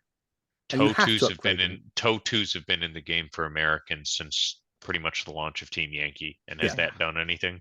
Nope. I mean, the Dragon 2 makes the Dragon teams not absolutely worthless deadweight. That's the first thing you remove. Yeah. Like an AT-17 gun that also has heat, and it's just like, why do you bother? Why do you honestly exist, though, Dragon I team? don't know if I would be upgrading them all to Dragon 2s though, because you got so many other options that you can throw. I mean, not even necessarily now, because this would have even been before. I don't know if the point upgrade for Dragon 2s is worth it on Americans, because the 28 inches is not that long. You can have a Soviet gun line standing outside shooting you, and you can't put return fire in. Yeah, I don't know. I see like the Dragon 2 maybe for like a Marine section or something like that, but like if you have points to burn, here's a cheap out. Is you just make your Dragons Dragon 2s. And then I do the TOE2s if I have points to burn. Fair. Because the thing with the Americans is if they didn't have access to TOE2, 100%. But since they have access to TOE2s, throwing in a bunch of Cobras with TOW2s, upgrading a mass of Humvees to TOW2s, taking Bradleys. You know, the M47 turns into a extra wound on your infantry units at that point. Yeah. Where they become scary against anything that doesn't have a save against AT-18. Still good, don't get me wrong, but just like the very finite, very nitpicky there. Milan 2s are definitely very, very good. But in contrast to the TOW2s, most things that can take Milans then have the option to take the Milan 2. So that upgrade tax tends to add up very quickly, because you can't do stuff like the Canadians, where you can put one unit to TOW2s and then take 2 other units with TOWs because they don't have the option. The majority of the Milans can go to Milan 2. When you have an army that's like gimmick is like, oh yeah, no, Milan span is very possible and very good. You can just quickly bankrupt yourself upping them to Milan 2s. Especially with the Australians and how their Milans are separated into 2 sections. So you're going to be paying double tax on that, if I recall, in comparison to the VABs. Well, no, because they came out in this book. Those points are just listed in there. Just as a flat. Like it's not like we have to add in the Milan 2 is a thing. Like Milan 2 is just 1 point per gun per missile. Per missile, and so the math is the exact same. Yeah, it's not like that. Yeah. Okay, cool. So I had that backwards in my head. Yeah, because it's 6 points for 4 Milans, and it's 10 points for 4 Milan 2s. But like that's just in the box. There's no separate section in the rules here to be like, and now add more points to your ANZACs, you know. All right, gentlemen, we're coming up on time. So well, that's it. And we're left to scenarios, and they haven't really changed. We finished the book, so let's do some final thoughts here. These are the same scenarios as the Free Nations. Yeah, I think they changed. You'll notice that there's no new equipment at all listed in any of these things. There's one change. I can remember it. Tow under armor. In the second scenario, a tow has been changed to tow under armor. That's the only change in the entire scenario. Oh, that's disappointing. Sorry, continue. Yeah. So, final thoughts of the book. I think, like you say, it improves the Free Nations. Certainly, I think some stuff like the ANZACs, the Canadians, have really got a good glow up. The French did not change for the better as much as I thought they would. They have changed for the better. But what do you mean? They now have the vice champion of the world on their side. The problem, it's still Leclerc is a very expensive tank that has the floor being Morale 5+. But yes. So there's one thing in my book that is making French very good. You no longer have to sacrifice your AMX 10 RCs on your spearheads. You can actually use them as hidden mobile anti-tank assets, because that was always the problem prior. If you needed to spearhead on a mission, your AMX 10 RCs were the unit, and spearhead units usually end up a sacrifice on the first 2 turns because they have to be out to expand it. And so then the capability to have that with the VBLs doing the spearhead, having the Apoloses dance around with it, and the how wide that VAB company can be with the Milan section, your capability to do double mortars and a salvo template with the 120s and the VAB 120 in support, and then the MLRS. Let me put it this way: I'm actually scared of a couple of the French armies that I wrote. That it would be a solid game. Whereas prior to this, French armies were okay. I shoot them until they run away. It's no longer that simple if someone writes a good French list. And I feel like this book has given you the tools to do that.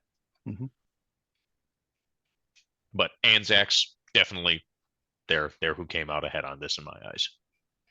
Yeah, I agree. It's funny that they're like, the new Free Forces, and look, beautiful new Leclerc tank.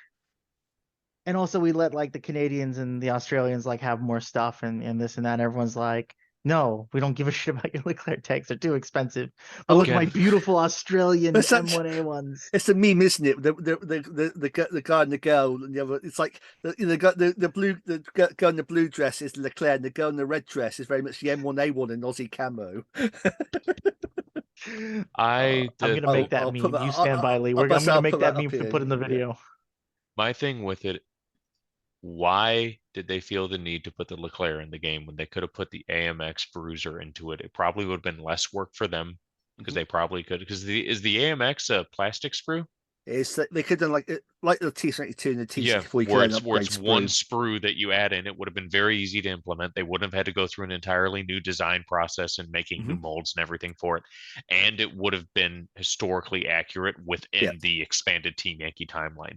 But Because sorry, this isn't you the go. first time it's happened. This isn't the first time that's happened.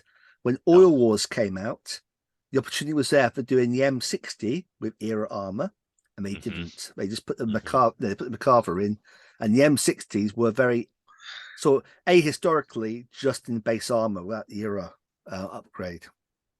That's So, right, yeah. because the Israelis used the Blazer. crap out of the era. Yeah, Yeah. They used the crap out of it. Then my And then other and when you wear stripes, again with stripes, you had again an opportunity to put the M60 in the era armor, and again we didn't do it. So not and stripes. in Red World War Dawn III, and and Red Dawn, they once again had the chance and they didn't. Yeah. But you get overall, this is a complaint that I'm going to be saying until I'm blue in the face. You guys have probably gotten tired of it and seen me arguing it on Facebook. I love and hate the Nordic Forces book because it is so 1985. It's incredible that it is that 1985 timeline. But how can the French have Leclercs and the Swedes haven't bought the Leopard 2s yet?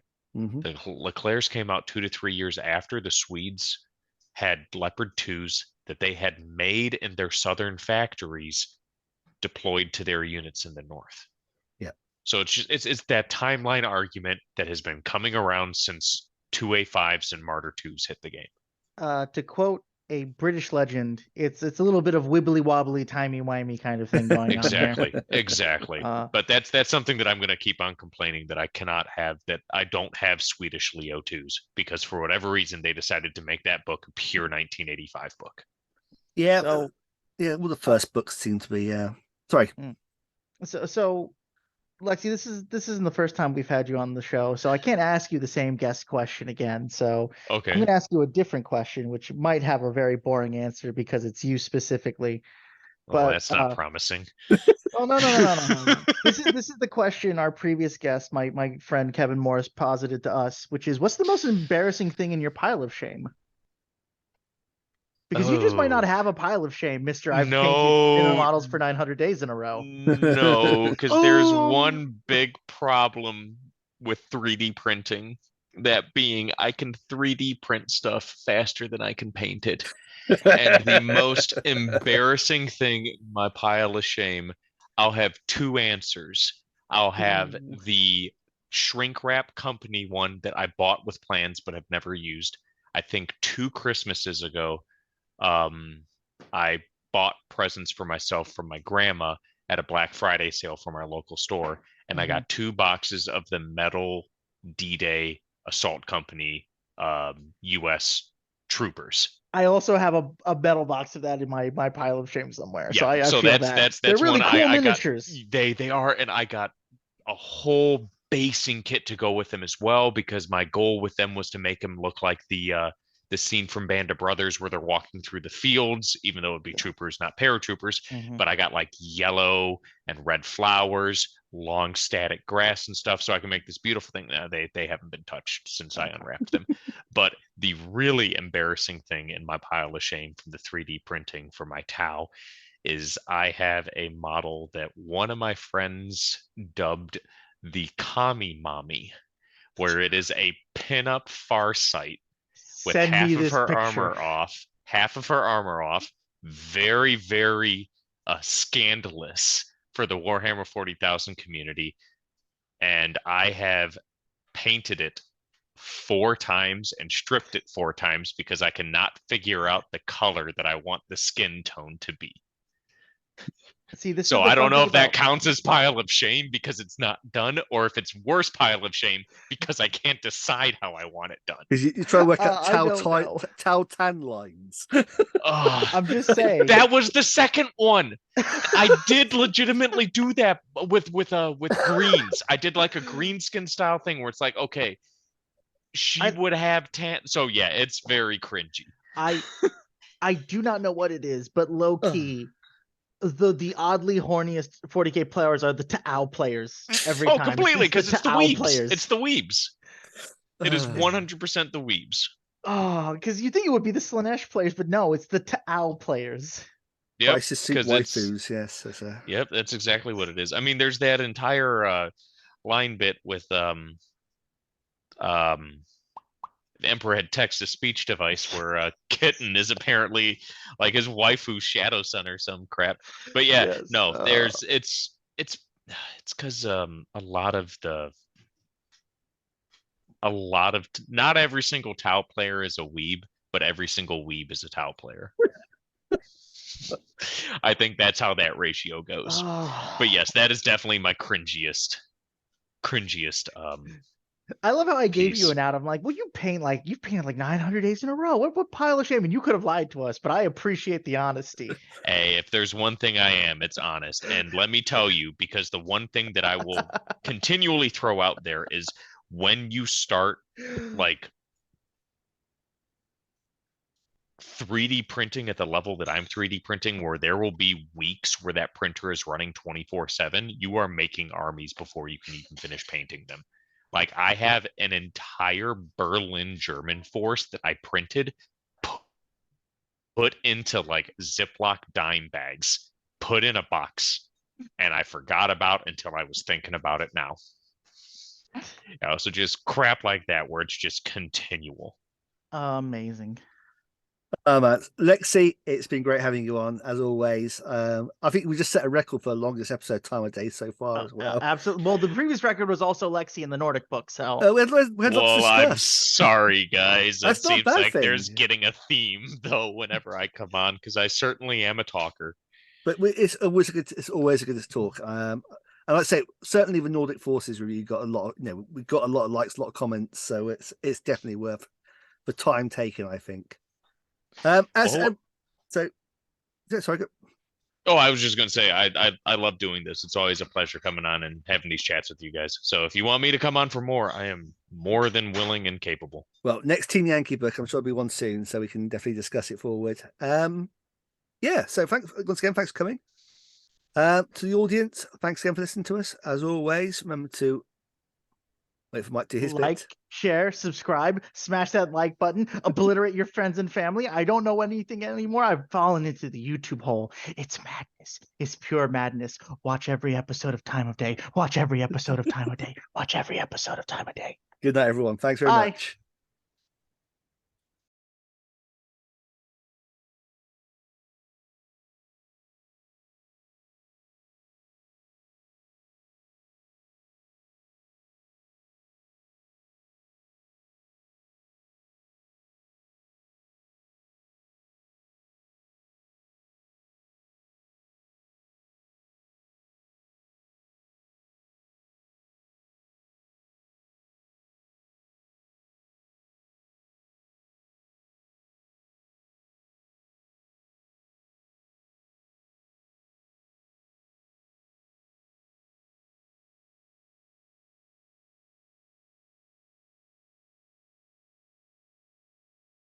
Ooh.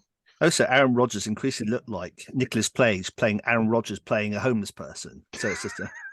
No, I had people looking at me weird like about 10 years ago when I said Rodgers is going to pull he's going to pull a Favre and just start hopping teams until his body gives out. And they're like, no, he's not. And I'm like, Is it hopping teams that happens in the first time? Well,